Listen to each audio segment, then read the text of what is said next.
ಇವತ್ತಿನ ಅಖಾಡದಲ್ಲಿ ಬಹಳ ಮುಖ್ಯವಾಗಿ ರಾಜ್ಯದಲ್ಲಿರುವಂತಹ ಗ್ಯಾರಂಟಿ ಸ್ಕೀಮ್ಗಳು, ಆ ಗ್ಯಾರಂಟಿ ಸ್ಕೀಮ್ಗಳನ್ನು ಎಷ್ಟರ ಮಟ್ಟಿಗೆ ಸರ್ಕಾರ ಕಳೆದ 6 ತಿಂಗಳ ಅವಧಿಯಲ್ಲಿ ಇಂಪ್ಲಿಮೆಂಟ್ ಮಾಡೋದಕ್ಕೆ ಸಾಧ್ಯ ಆಗಿದೆ.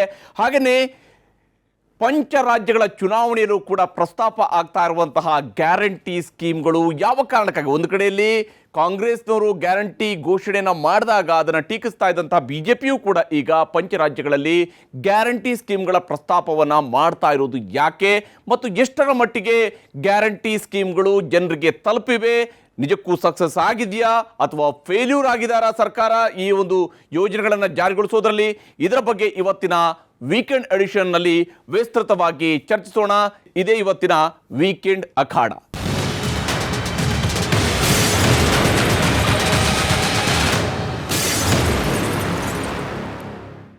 ಅಖಾಡ ವೀಕೆಂಡ್ ಎಡಿಷನ್ನಲ್ಲಿ ಗ್ಯಾರಂಟಿ ಸ್ಕೀಮ್ಗಳ ವಿಚಾರದ ಬಗ್ಗೆ ಚರ್ಚೆ ನಡೆಸೋದಕ್ಕೆ ನಮ್ಮ ಜೊತೆಗೆ ಇಬ್ಬರು ಅತಿಥಿಗಳು ಜಾಯ್ನ್ ಆಗಿದ್ದಾರೆ. ಬಹಳ ಮುಖ್ಯವಾಗಿ ರಾಜ್ಯ ಸರ್ಕಾರದ ಗ್ಯಾರಂಟಿ ಸ್ಕೀಮ್ಗಳಲ್ಲಿ ಒಂದಾಗಿರುವಂತಹ ಶಕ್ತಿ ಯೋಜನೆಯನ್ನು ಮೊದಲಿಗೆ ಜಾರಿಗೊಳಿಸೋದರ ಮೂಲಕವಾಗಿ 5 ಗ್ಯಾರಂಟಿಗಳ ಪೈಕಿ ಮೊದಲ ಗ್ಯಾರಂಟಿಯಾಗಿ ಜಾರಿಗೊಳಿಸಿರುವಂಥದ್ದು ರಾಮಲಿಂಗಾರೆಡ್ಡಿ ಅವರು ತಮ್ಮ ಇಲಾಖೆಯ ಮೂಲಕ, ಸಾರಿಗೆ ಇಲಾಖೆಯ ಮೂಲಕ. ನಮ್ಮ ಜೊತೆಗೆ ಸಾರಿಗೆ ಸಚಿವರಾಗಿರುವಂತಹ ರಾಮಲಿಂಗಾರೆಡ್ಡಿ ಅವರು ಆಗಮಿಸಿದ್ದಾರೆ. ಕಾರ್ಯಕ್ರಮಕ್ಕೆ ಸ್ವಾಗತ. ಹಾಗೆಯೇ ಭಾರತೀಯ ಜನತಾ ಪಕ್ಷದಿಂದ ಶಾಸಕರಾಗಿರುವಂತಹ ಭರತ್ ಶೆಟ್ಟಿ ಅವರ ಜೊತೆಗೆ ಕಾರ್ಯಕ್ರಮದಲ್ಲಿ ಜಾಯ್ನ್ ಆಗಿದ್ದಾರೆ. ಭರತ್ ಶೆಟ್ಟಿ ಅವರಿಗೂ ಕೂಡ ಕಾರ್ಯಕ್ರಮಕ್ಕೆ ಸ್ವಾಗತ. ಹಾಗೆಯೇ ಈ ಒಂದು ಗ್ಯಾರಂಟಿ ಸ್ಕೀಮ್ಗಳ ಬಗ್ಗೆ ಮಾತನಾಡೋದಕ್ಕೆ ನಮ್ಮ ಜೊತೆಗೆ ರಾಜಕೀಯ ಪಕ್ಷಗಳ ಕಾರ್ಯಕರ್ತರು ಕೂಡ ಜಾಯ್ನ್ ಆಗಿದ್ದಾರೆ, ಮಹಿಳೆಯರು ಜಾಯ್ನ್ ಆಗಿದ್ದಾರೆ. ವಿಶೇಷವಾಗಿ ಯಾವ ಸ್ವರೂಪದಲ್ಲಿ ಯೋಜನೆಗಳು ಅವರಿಗೆ ತಲುಪಿದಾವೆ ಅನ್ನೋದರ ಬಗ್ಗೆಯೂ ಕೂಡ ಅವ್ರ ಜೊತೆಗೂ ಕೂಡ ನಾನು ಚರ್ಚೆಯನ್ನು ನಡೆಸ್ತೀನಿ. ಅವರಿಂದಲೂ ಕೂಡ ಒಂದಿಷ್ಟು ಪ್ರಶ್ನೆಗಳನ್ನು ಪಡ್ಕೊಳ್ತೀನಿ. ಇದೆಲ್ಲವನ್ನು ಕೂಡ ಚರ್ಚೆ ನಾವು ಆರಂಭಿಸೋದಕ್ಕಿಂತ ಮುಂಚಿತವಾಗಿ ಒಂದು ವರದಿಯನ್ನು ನಾನು ನಿಮಗೆ ತೋರಿಸ್ತೀನಿ. ಗ್ಯಾರಂಟಿ ಸ್ಕೀಮ್ಗಳು ಎಷ್ಟರ ಮಟ್ಟಿಗೆ ಜಾರಿಯಾಗಿವೆ, ಹಾಗೆಯೇ ಗ್ಯಾರಂಟಿ ಸ್ಕೀಮ್ಗಳ ಸುತ್ತಲೂ ನಡೀತಿರುವಂತಹ ರಾಜಕಾರಣ ಯಾವ ಸ್ವರೂಪದಲ್ಲಿದೆ ಅನ್ನೋದಕ್ಕೆ ಒಂದು ವರದಿಯನ್ನು ತೋರಿಸ್ತೀನಿ. 6 ತಿಂಗಳು ಪೂರೈಸಿದ ಗ್ಯಾರಂಟಿ ಸರ್ಕಾರ.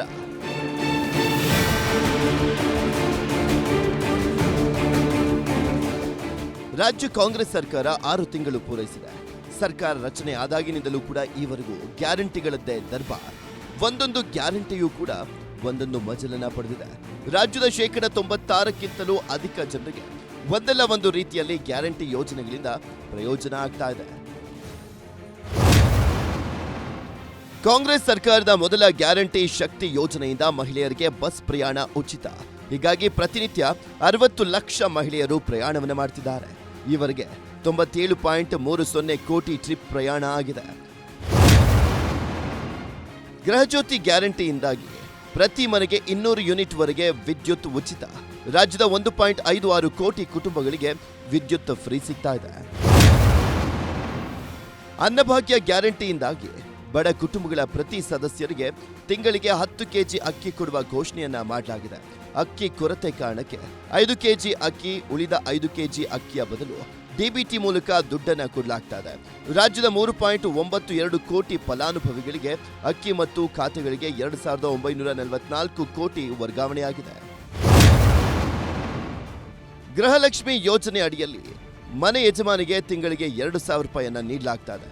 ಈ ಮೂಲಕ 99.52 ಲಕ್ಷ ಖಾತೆಗಳಿಗೆ ನಗದು ವರ್ಗಾವಣೆ ಆಗಿದೆ. ಇನ್ನು 5ನೇ ಗ್ಯಾರಂಟಿ ಯುವ ನಿಧಿ.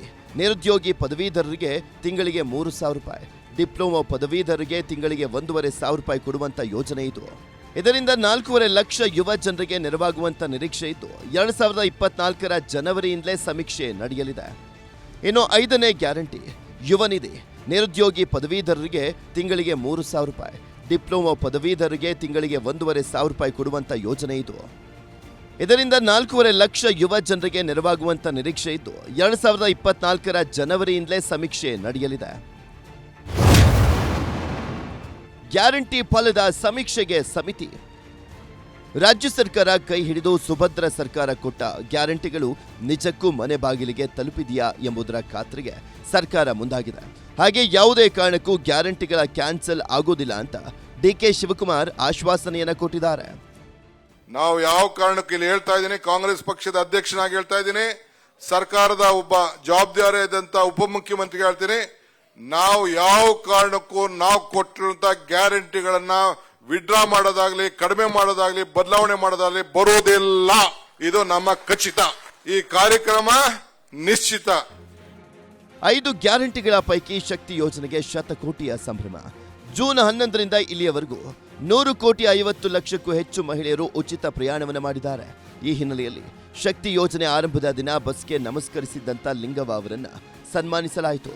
ಧಾರವಾಡದಿಂದ ಧರ್ಮಸ್ಥಳಕ್ಕೆ ಹೊರಟಿದಾಗ ಬಸ್ ಬಳಿ ನಿಂತು ನಮಸ್ಕಾರವನ್ನು ಮಾಡಿ ಲಿಂಗವ್ವ ಶಿಂಗಾಡಿ ಬಸ್ಸನ್ನು ಹತ್ತಿದ್ದಂಥ ವಿಡಿಯೋ ಸಖತ್ ವೈರಲ್ ಆಗಿತ್ತು.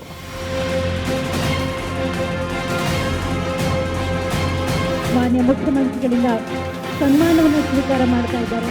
ಇಂತಹ ಅದೆಷ್ಟು ಹೆಬ್ಬಾಳೆಗಳ ಮುಖೇನ ನಾವು ಕೂಡ ಜೊತೆಯಾಗಿ ಸಂಭ್ರಮಿಸೋಣ ಈ ಅಮೃತ ಗಳಿಗೆಯನ್ನ ಬಂಧುಗಳು.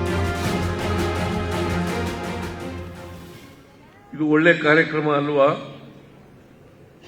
ಡೋಂಗಿ ಕಾರ್ಯಕ್ರಮನ ಇದು,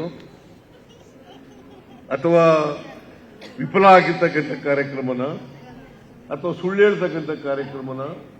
ಇಷ್ಟೆಲ್ಲ ಮಾಡ್ತಾ ಇದ್ದೀವಿ. ಯಾವ ಸರ್ಕಾರ ಮಾಡಿದ್ದು ಹೇಳಿ ನೋಡೋಣ. 5 ಕೆಜಿ ಅಕ್ಕಿ ಪ್ರತಿಯೊಬ್ಬರಿಗೆ ಅಕ್ಕಿ ಕೊಡಕ್ಕಾಗ್ತಾ ಇದೆ. ಯಾಕಂದ್ರೆ ಅಕ್ಕಿ ಸಿಕ್ಲಿಲ್ಲ, ದುಡ್ಡು ಕೊಡ್ತಾ ಇದ್ದೀವಿ. 170 ರೂಪಾಯಿ ಬರ್ತಾ ಇದೆಯೇನಮ್ಮ ನಿನ್ಗೆ? ನಿಮಗೆ ಬರ್ತಾ ಇದೆಯಾ? 170 ರೂಪಾಯಿ ಬರ್ತಾ ಇದೆ. ಒಂದು ತಿಂಗಳಿಗೆ ಒಬ್ಬರಿಗೆ 170 ರೂಪಾಯಿ, 2,000 ರೂಪಾಯಿ, 1 ಕೋಟಿ 10 ಲಕ್ಷ ಜನರಿಗೆ. ವಿದ್ಯುತ್ ಶಕ್ತಿ ಫ್ರೀ, ಅಕ್ಕಿ ಫ್ರೀ, ಯುವ ನಿಧಿ ಮಾಡ್ತೀವಿ ಜನವರಿಯಿಂದ, ಅದು 3,000 ರೂಪಾಯಿ. ನಿರುದ್ಯೋಗಿ ಪದವೀಧರರಿಗೆ, ನಿರುದ್ಯೋಗಿ ಡಿಪ್ಲೊಮಾ ಹೋಲ್ಡರ್ಸ್ಗೆ 1,500 ರೂಪಾಯಿ, ಅದು ಫ್ರೀ. ಹೀಗೆ ಸರ್ಕಾರದ ಕೈ ಹಿಡಿದಿರುವಂಥ ಗ್ಯಾರಂಟಿ ಯೋಜನೆಗಳು ಲೋಕಸಭೆ ಚುನಾವಣೆಗೂ ಅಜೆಂಡಾ ಅಸ್ತ್ರಗಳಾಗುವಂಥದ್ದು ನಿಶ್ಚಿತ. Bureau report, news 18.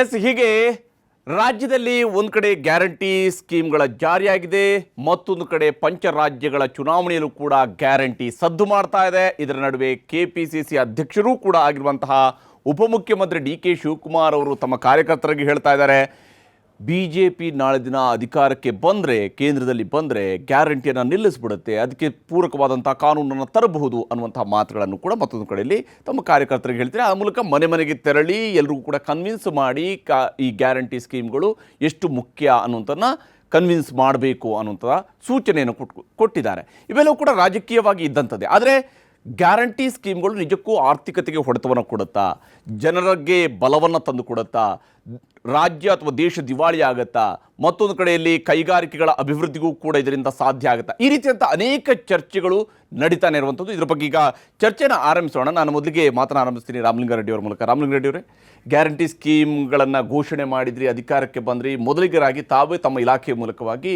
ಶಕ್ತಿ ಯೋಜನೆಗೆ ಚಾಲನೆಯನ್ನು ಕೂಡ ಕೊಟ್ರಿ. ನಿಮ್ಮ ಪ್ರಕಾರ ಗ್ಯಾರಂಟಿ ಎಷ್ಟರ ಮಟ್ಟಿಗೆ ಖುಷಿ ಕೊಟ್ಟಿದೆ ಅನ್ನುವಂಥದ್ದು ಒಂದು ಭಾಗ ಆದರೆ, ರಾಜ್ಯದ ಆರ್ಥಿಕತೆಗೆ ಇದು ಹೊಡೆತವನ್ನು ಕೊಡ್ತಾ ಇದೆ ಅನ್ನುವಂತಹ ಪ್ರಶ್ನೆಯೂ ಕೂಡ ಇರೋದ್ರಿಂದಾಗಿ ಕಳೆದ 6 ತಿಂಗಳ ಅವಧಿಯನ್ನು ತಾವು ಹಿಂಗೆ ಅಸೆಸ್ ಮಾಡ್ತಾ ಇದ್ದೀರಿ? 5 ಗ್ಯಾರಂಟಿಗಳನ್ನು ಕೊಟ್ಟಿದ್ವಿ. ಅದರಲ್ಲಿ ಮೊದಲನೇದು ಶಕ್ತಿ, ನಮ್ಮ ಇಲಾಖೆದೇ ಕಾರ್ಯಕ್ರಮ. ನಾವು ಪ್ರಾರಂಭ ಮಾಡಿದಾಗ ನನಗೂ ಕೂಡ ಆತಂಕ ಇತ್ತು. ಕಾರಣ ಏನಂದರೆ, ಹಿಂದಿನ ಸರ್ಕಾರ 4 ವರ್ಷ ಒಂದು ಬಸ್ಸು ತೊಗೊಂಡಿರಲಿಲ್ಲ. ನಮ್ಮಲ್ಲಿ 2003ರಲ್ಲಿ 13,000 ಬಸ್ ಇತ್ತು. 2013ರಲ್ಲಿ 24,000 ಬಸ್ ಇತ್ತು. ಈ 2023ರಲ್ಲಿ 24,000 ಬಸ್ಸೇ ಇದೆ. ನಮ್ಮ ಜನಸಂಖ್ಯೆಗೆ ಅನುಗುಣವಾಗಿ 35,000 ಬಸ್ ಇರಬೇಕಾಗಿತ್ತು. ಕಾರಣಾಂತರಗಳಿಂದ 4 ವರ್ಷ ಒಂದು ಬಸ್ಸು ಪರ್ಚೇಸ್ ಮಾಡಲಿಲ್ಲ. ಆಮೇಲೆ ವಯಸ್ಸಾಗಿರ್ತಕ್ಕಂಥ ಬಸ್ಗಳನ್ನು ಸ್ಕ್ರಾಪ್ಗೆ ಹಾಕ್ತೀವಿ. ಒಂದು ಬಸ್ ಶಾರ್ಟೇಜ್ ಇತ್ತು. ಕೊನೆ ವರ್ಷ ಡಿಸಿಷನ್ ತೊಗೊಂಡ್ರು, ಆದರೆ ಇಂಪ್ಲಿಮೆಂಟ್ ಆಗಲಿಲ್ಲ. ಈಗಲೂ ಕೂಡ ಕಾರ್ಯಗತ ಆಗಲಿಲ್ಲ ಅದು. ಆಮೇಲೆ ಹಣಕಾಸು ಇಲಾಖೆ ಪರ್ಮಿಷನ್ ತೊಗೊಂಡು ಈಗ 6,700 ಚಿಲ್ಲರೆ ಜನಕ್ಕೆ, 8,700 ಚಿಲ್ಲರೆ ಜನಕ್ಕೆ ಅನುಮತಿ ಕೊಟ್ಟರು. ಪ್ಲಸ್ ಒಂದು 300 ಜನ ಅನುಕಂಪದ ಆಧಾರದ ಮೇಲೆ ತೊಗೊಂಡು ಒಟ್ಟು ಒಂದು 9,000 ಜನ ರಿಕ್ರೂಟ್ಮೆಂಟು ಈ ಮಾರ್ಚ್ ಕೊನೆ ಅಷ್ಟೊತ್ತಿಗೆ ಆಗುತ್ತೆ. ಈಗ ಪ್ರಾರಂಭ ಮಾಡಿದಂಥ ಸಂದರ್ಭದಲ್ಲಿ ಬಸ್ಸುಗಳು 3,800 ಶೆಡ್ಯೂಲು ಕ್ಯಾನ್ಸಲ್ ಮಾಡಿದರು. ಯಾಕೆ? ಕ್ರೂ ಇಲ್ಲ, ಹೊಸ ಬಸ್ ತೊಗೊಂಡಿರಲಿಲ್ಲ, ಮತ್ತು ಆತಂಕ ಇತ್ತು. ಆದರೂ ಕೂಡ ನಾವು ಈ ಕಾರ್ಯಕ್ರಮವನ್ನು ಪ್ರಾರಂಭ ಮಾಡಿದ್ವಿ. ಪ್ರಾರಂಭ ಮಾಡಿ ನಿನ್ನೆಗೆ 100 ಕೋಟಿಗಿಂತಲೂ ಹೆಚ್ಚು ಜನ ಮಹಿಳೆಯರು ಓಡಾಡಿದ್ದಾರೆ. 100 ಕೋಟಿ ಆಗಿದೆ ಈಗ. 100 ಕೋಟಿಗಿಂತಲೂ ಹೆಚ್ಚು ಜನ ಓಡಾಡಿದ್ದಾರೆ. ಸರ್ಕಾರ ಕೂಡ 2800 ಕೋಟಿ ಇಟ್ಕೊಂಡಿದ್ರು. ಆವತ್ತಿಗೆ 85 ಲಕ್ಷ ಜನ ಆವ್ರೇಜ್ ಓಡಾಡ್ತಾಯಿದ್ರು. ಅದರ ಲೆಕ್ಕದ ಮೇಲೆ ನಮಗೆ 2800 ಕೋಟಿ ಅಂತ ಲೆಕ್ಕ ಹಾಕಿದ್ರು. ನಿರೀಕ್ಷೆಗೆ ಮೀರಿ ಜನ ಇವತ್ತು 1 ಕೋಟಿ 4 ಲಕ್ಷ 5 ಲಕ್ಷ ಜನ ಓಡಾಡ್ತಾ ಇದ್ದಾರೆ. ಅಂದರೆ 20 ಲಕ್ಷಕ್ಕಿಂತಲೂ ಹೆಚ್ಚು ಜನ ಇವತ್ತು ಓಡಾಡ್ತಾ ಇದ್ದಾರೆ. Extra trips. ಅದಕ್ಕೆ ಹೆಚ್ಚುವರೆಗೆ ಹಣ ಕೂಡ ಬೇಕಾಗುತ್ತೆ. ಎಲ್ಲ ಸರ್ಕಾರಗಳಲ್ಲೂ ಕೂಡ ಬಜೆಟ್ ಆದಮೇಲೆ ರಿಅಪ್ರೋಪ್ರಿಯೇಷನ್ ಡಿಸೆಂಬರ್ ತಿಂಗಳಲ್ಲಿ ಮಾಡ್ಕೊಳ್ತಾರೆ. ಅದು ಮಾಡ್ಕೊಳ್ತಾರೆ ಅಂತ ಗೊತ್ತಿದ್ದರೂ ಕೂಡ ವಿರೋಧ ಪಕ್ಷದವರು 2800 ಕೋಟಿ ಇಟ್ಟಿದ್ರು ಆಗೋಯ್ತು ದುಡ್ಡು, ಇದನ್ನೆಲ್ಲ ಮುಚ್ಚಿಬಿಡ್ತಾರೆ, ಈ ಸ್ಕೀಮೇ ಮುಚ್ಚಿಬಿಡ್ತಾರೆ, ಪಾರ್ಲಿಮೆಂಟ್ ಎಲೆಕ್ಷನ್ ಆಗೋವರೆಗೂ ಮಾತ್ರ ಇರುತ್ತೆ ಅಂತ ಅಪಪ್ರಚಾರ ಮಾಡ್ತಾನೇ ಇದ್ದಾರೆ. ಈಗಲೂ ಮಾಡ್ತಾರೆ, ಮುಂದಕ್ಕೂ ಅವ್ರು ಮಾಡ್ತಾರೆ. ನಾನು ಹೇಳ್ತೀನಿ, ಈ ಸ್ಕೀಮ್ ಇನ್ನು ಇವತ್ತೇ ಅಲ್ಲ, ಪಾರ್ಲಿಮೆಂಟ್ ಎಲೆಕ್ಷನ್ ಅಲ್ಲ, ಇನ್ನು 10 ವರ್ಷ ಇರುತ್ತೆ ಅಂತ ಹೇಳ್ತೀನಿ. BJP-ಅವ್ರಿಗೆ ಇದರಿಂದ ತಡ್ಕೊಳಕ್ಕೆ ಆಗ್ತಾ ಇಲ್ಲ, ಇದು ಇಂಪ್ಲಿಮೆಂಟ್ ಆಗಲಿಕ್ಕಿಲ್ಲ ಅನ್ನೋಂಥ ಯೋಚನೆ BJP-ಗೆ ಇತ್ತ? ಭಾಗ್ಯಗಳನ್ನು ಕೊಡುವುದನ್ನು ನಮ್ಮದು ಏನೇ ಅಪ್ರೋಚ್ ಇದೆ, ಜನರನ್ನು ಸ್ವಲ್ಪ ಸಹಾಯ ಮಾಡುವಂಥ ಯೋಚನೆ ಏನಿದೆ ತೊಂದರೆ ಇಲ್ಲ, ಅದರಲ್ಲಿ ಏನು ಯಾವುದೇ ಸಮಸ್ಯೆ ಇಲ್ಲ. ಹಂಚೋದು ಭಾಳ ಸುಲಭ. ನನ್ನ ಹತ್ರ ನೀವು 1000 ಕೊಟ್ಟರೆ ನೀವು ಎಲ್ಲರಿಗೂ 100 ರೂಪಾಯಿ ಹಂಚಿ ಅಂದರೆ ನಾನು ಕೂತ್ಕೊಂಡು ಹಂಚ್ತೇನೆ. ಅದಕ್ಕೆ ಸರ್ಕಾರ ಬೇಡ, ಅಥವಾ ನೀವು ಮುಖ್ಯಮಂತ್ರಿಗಳಾಗಬೇಕಂತ ದೊಡ್ಡದಾದ ಒಂದು ದೊಡ್ಡ ಇದೇನಿಲ್ಲ, ಟೆನ್ಷನ್ ಏನಿಲ್ಲ ಹಂಚಲಿಕ್ಕೆ. ನೀವು ಎಲ್ಲಿಂದ ಹಂಚ್ತೀರಿ ಅದು ಮುಖ್ಯ. ನೀವು ಹಂಚಿದ ಮೇಲೆ ಬೇರೆಯವರಿಗೆ ಯಾವ ರೀತಿ ಎಫೆಕ್ಟ್ ಆಗ್ತದೆ ಅದರಿಂದ, ಅದ್ರ ಬಗ್ಗೆ ಸಹ ಆಲೋಚನೆ ಮಾಡಬೇಕು. ಫಲಾನುಭವಿಗಳ ಒಂದು ಗ್ರೂಪ್ ಇರ್ತದೆ, ಅವರಿಗೆ ನಾವು ಹಂಚ್ತೇವೆ, ಒಳ್ಳೆಯದು, ಅವ್ರಿಗೆ ಹಂಚ್ತೇವೆ, ಅವ್ರಿಗೆ ಸಿಗ್ತದೆ, ನಮ್ಮದು ಯಾವುದೇ ಅಭ್ಯಂತರವಿಲ್ಲ. ಫಲಾನುಭವಿಗಳು ಯಾರು ಅಲ್ಲದೇ ಇರ್ತಾರೆ, ಮಿಡ್ಲ್ ಕ್ಲಾಸ್ನವರು ಎಷ್ಟೋ ಜನ ಇದ್ದಾರೆ, ವಿದ್ಯಾರ್ಥಿಗಳು ಅಳುತ್ತಾ ಇದ್ದಾರೆ ಬೆಳಿಗ್ಗೆ. ಅಂದರೆ ಬಸ್ಸಲ್ಲಿ ಜಾಗ ಇರೋದಿಲ್ಲ ಅವ್ರಿಗೆ, ಶಾಲೆ ಕಾಲೇಜಿಗೆ ಎಕ್ಸಾಮಿಗೆ ಹೋಗಲಿಕ್ಕೆ. ಸಚಿವರು ಹೇಳಿದ್ರಾಗ ಸ್ವಲ್ಪ ಟೆನ್ಷನ್ ಇದೆ ಅಂತ. ಆ ಟೆನ್ಷನನ್ನು ನಿಭಾಯಿಸ್ಬೇಕು. ಫಸ್ಟ್ ಪ್ರಿಫರೆನ್ಸ್ ನಾವು ವಿದ್ಯಾರ್ಥಿಗಳಿಗೆ ಕೊಡಬೇಕು. ಫಸ್ಟ್ ಪ್ರಿಫರೆನ್ಸ್ ವಿದ್ಯಾರ್ಥಿಗಳಿಗೆ ಕೊಟ್ಟು ಅವರು ಶಾಲೆ ಕಾಲೇಜಿಗೆ ಹೋಗುವಾಗ ಯಾವುದು ಸಮಸ್ಯೆ ಬಾರದ ರೀತಿಯಲ್ಲಿ ನಾವು ನೋಡ್ಕೊಳ್ಬೇಕು. ಒಂದು. ಎರಡನೇದು ಬಜೆಟ್ ಬಗ್ಗೆ ಹೇಳಿದರು ಸರ್. 2800 ಕೋಟಿ ಬಜೆಟ್ ಇಟ್ಟಿದ್ದೇವೆ. ಆಲ್ರೆಡಿ 2397 ಎಷ್ಟು ಖರ್ಚಾಗಿದೆ. ಇನ್ನು 4 ತಿಂಗಳಿದೆ, ಇನ್ನೂ ಸಹ 4 ತಿಂಗಳಿದೆ. 2397 ಕೋಟಿ ಖರ್ಚಾಗಿದೆ. ಇನ್ನು 4 ತಿಂಗಳು ಪುನಃ ಬಾಕಿ ಇದೆ. ಆಗ ನಾವು ಹೇಗೆ ಅದನ್ನು ಮ್ಯಾನೇಜ್ ಮಾಡ್ಬೋದು? ಇದಿಷ್ಟು ದುಡ್ಡಲ್ಲಿ ದುಡ್ಡಿಗೆ ಖರ್ಚಾಗಿದೆ. ಪ್ರತಿ ವರ್ಷ ಬಜೆಟ್ ಆದಮೇಲೆ ರಿಅಪ್ರೋಪ್ರಿಯೇಷನ್ ಮಾಡ್ತಾರೆ. ಅದೇ ರಿಅಪ್ರೋಪ್ರಿಯೇಷನ್ನೇ ಮಾಡಬೇಕು. ಬಜೆಟ್ ಬಗ್ಗೆ ಸಹ ಮಾತಾಡೋದು ಸರ್. ಈ ಫೈನಾನ್ಸನ್ನು ಎಲ್ಲಿಂದ ನೀವು ಕೂಡಿಸ್ತಾ ಇದ್ದೀರಿ? ಈ ಟ್ಯಾಕ್ಸ್ ಯಾರ ಮೇಲೆ ಭಾರ ಬೀಳ್ತಿದೆ? ನೀವು ಗೃಹ ಜ್ಯೋತಿ ಅನ್ನೋ ಬಗ್ಗೆ ತೆಗೆದುಕೊಳ್ಳಿ. ಗೃಹ ಜ್ಯೋತಿಯನ್ನು ನಾವು ಫಸ್ಟಿಗೆ ನಾವು ಸ್ಪೀಚನ್ನು ನನ್ನ ಹತ್ರ ರೆಕಾರ್ಡಿಂಗ್ ಇದೆ ಇನ್ನೂ ಸಹ, ನಿನಗೂ ಫ್ರೀ, ನನಗೂ ಫ್ರೀ, ಅವನಿಗೂ ಫ್ರೀ, ಇವನಿಗೂ ಫ್ರೀ ಅಂತ ಹೇಳಿದರು. ಸರ್ಕಾರ ಬಂದ ನಂತರ ನಿಮಗೆ ಅದಕ್ಕೆ 10% ರಿಬೇಟ್ ಹಾಕ್ತಾರೆ. ಪುನಃ ಅದರ ಎವರೇಜನ್ನು ತೆಗಿಬೇಕು. ಅವನಿಗೆಲ್ಲ ಫ್ರೀ, ಇವನಿಗೆಲ್ಲ ಫ್ರೀ, ನನಗೂ ಫ್ರೀ, ನಳಿನ್ ಕಟೀಲಿಗೆ ಸಹ ರಾಜ್ಯಾಧ್ಯಕ್ಷರು ಫ್ರೀ ಅಂತ ಹೇಳಿದರು ಸಿದ್ದರಾಮಯ್ಯನವರು. ಆಗ್ತದಾ? ಆಗೋದಿಲ್ಲ. ಈಗ ನೀವು 200 ಯೂನಿಟ್ಸ್ ಒಳಗಿದ್ದವರಿಗೆ ಮಾತ್ರ 200 ಯೂನಿಟ್ಸ್ವರೆಗೆ ನೀವು ಫ್ರೀ ಕೊಟ್ಟು ಅದರ ಮೇಲೆ ಬಿಲ್ ಹಾಕುವ ಆ ರೀತಿ ಒಂದು ಯೋಜನೆ ಇರ್ಬೋದಂತ ಯೋಚನೆ ಮಾಡಿದೆ ನಾನು. ಅದಿಲ್ಲ, ಅದನ್ನು ಸಹ ಫ್ಲಾಪ್ ಆಗಿದೆ. ಮಿಡ್ಲ್ ಕ್ಲಾಸ್ನವ್ರಿಗೆ ಏನಾಗ್ತದೆ, ನೀವು ವಿದ್ಯುತ್ತದ ರೇಟ್ಸ್ ಏನಾಗಿದೆ ಅದನ್ನು ನೀವು ಜಾಸ್ತಿ ಮಾಡ್ತಾ ಇದ್ದೀರಿ. ಈಗ ಬರೀ ಯಾರಿಗೆ ಪೆಟ್ಟು ಬೀಳ್ತಾಯಿದೆ? ಅವ್ರಿಗೆ ಬೀಳ್ತಾಯಿದೆ. ವಿದ್ಯುತ್ತು ನಿಮಗೆ ಜಾಸ್ತಿ ಮಾಡಿದ ಕಾರಣಕ್ಕಾಗಿ ರೈತರಿಗೆ ಸಹ ಪ್ರಾಬ್ಲಮ್ ಸ್ಟಾರ್ಟ್ ಆಗಿದೆ. ಸಿಕ್ಕಾಪಟ್ಟೆ ಲೋಡ್ ಶೆಡ್ಡಿಂಗ್ ಈಗ ಹಾಗಾದ್ರೆ ರೈತರು ಯಾಕೆ ಪ್ರತಿಭಟನೆ ಮಾಡ್ತಾ ಇದ್ದಾರೆ? ಮೊನ್ನೆ ಮೊಸಳೆ ಹಿಡ್ಕೊಂಡು ಬಂದು ಇಟ್ಟರು. ಯಾಕೆ ಮಾಡ್ತಾ ಇದ್ದಾರೆ? 250 ರೈತರು ಆತ್ಮಹತ್ಯೆ ಮಾಡ್ಕೊಂಡಿದ್ದಾರೆ. 250 ರೈತರು. ಅದರಲ್ಲಿ ಸರ್ಕಾರದ ಹತ್ರ ಲೆಕ್ಕ ಕೇಳಿದೆ 171 ಮಾತ್ರ ಆತ್ಮಹತ್ಯೆ, ಉಳಿದದ್ದೆಲ್ಲ ಪೋಸ್ಟ್ಮಾರ್ಟಮ್ ಆಗಬೇಕು. ಅದು ಇದೆಲ್ಲ ಟೆಕ್ನಿಕಲ್ ಸಮಸ್ಯೆ ಇದ್ದೇ ಇರ್ತದೆ. ನಮ್ಮ ದೊಡ್ಡ ಇಂಡಸ್ಟ್ರಿಗಳೇನಿದೆ ನಮ್ಮ ಹತ್ರ ಸಹ ಇದೆ, ಮಂಗಳೂರು ಸೈಡಲ್ಲಿ ಸಹ ಇದೆ, ಇಂಡಸ್ಟ್ರೀಸ್ ಇದೆ. ಅವ್ರ ಹತ್ರ ಹೋಗಿ ಕೇಳಿದೆ, ಪ್ರೊಡಕ್ಷನ್ ಇಮಿಡಿಯೇಟ್ ಡ್ರಾಪ್ ಆಗಿದೆ.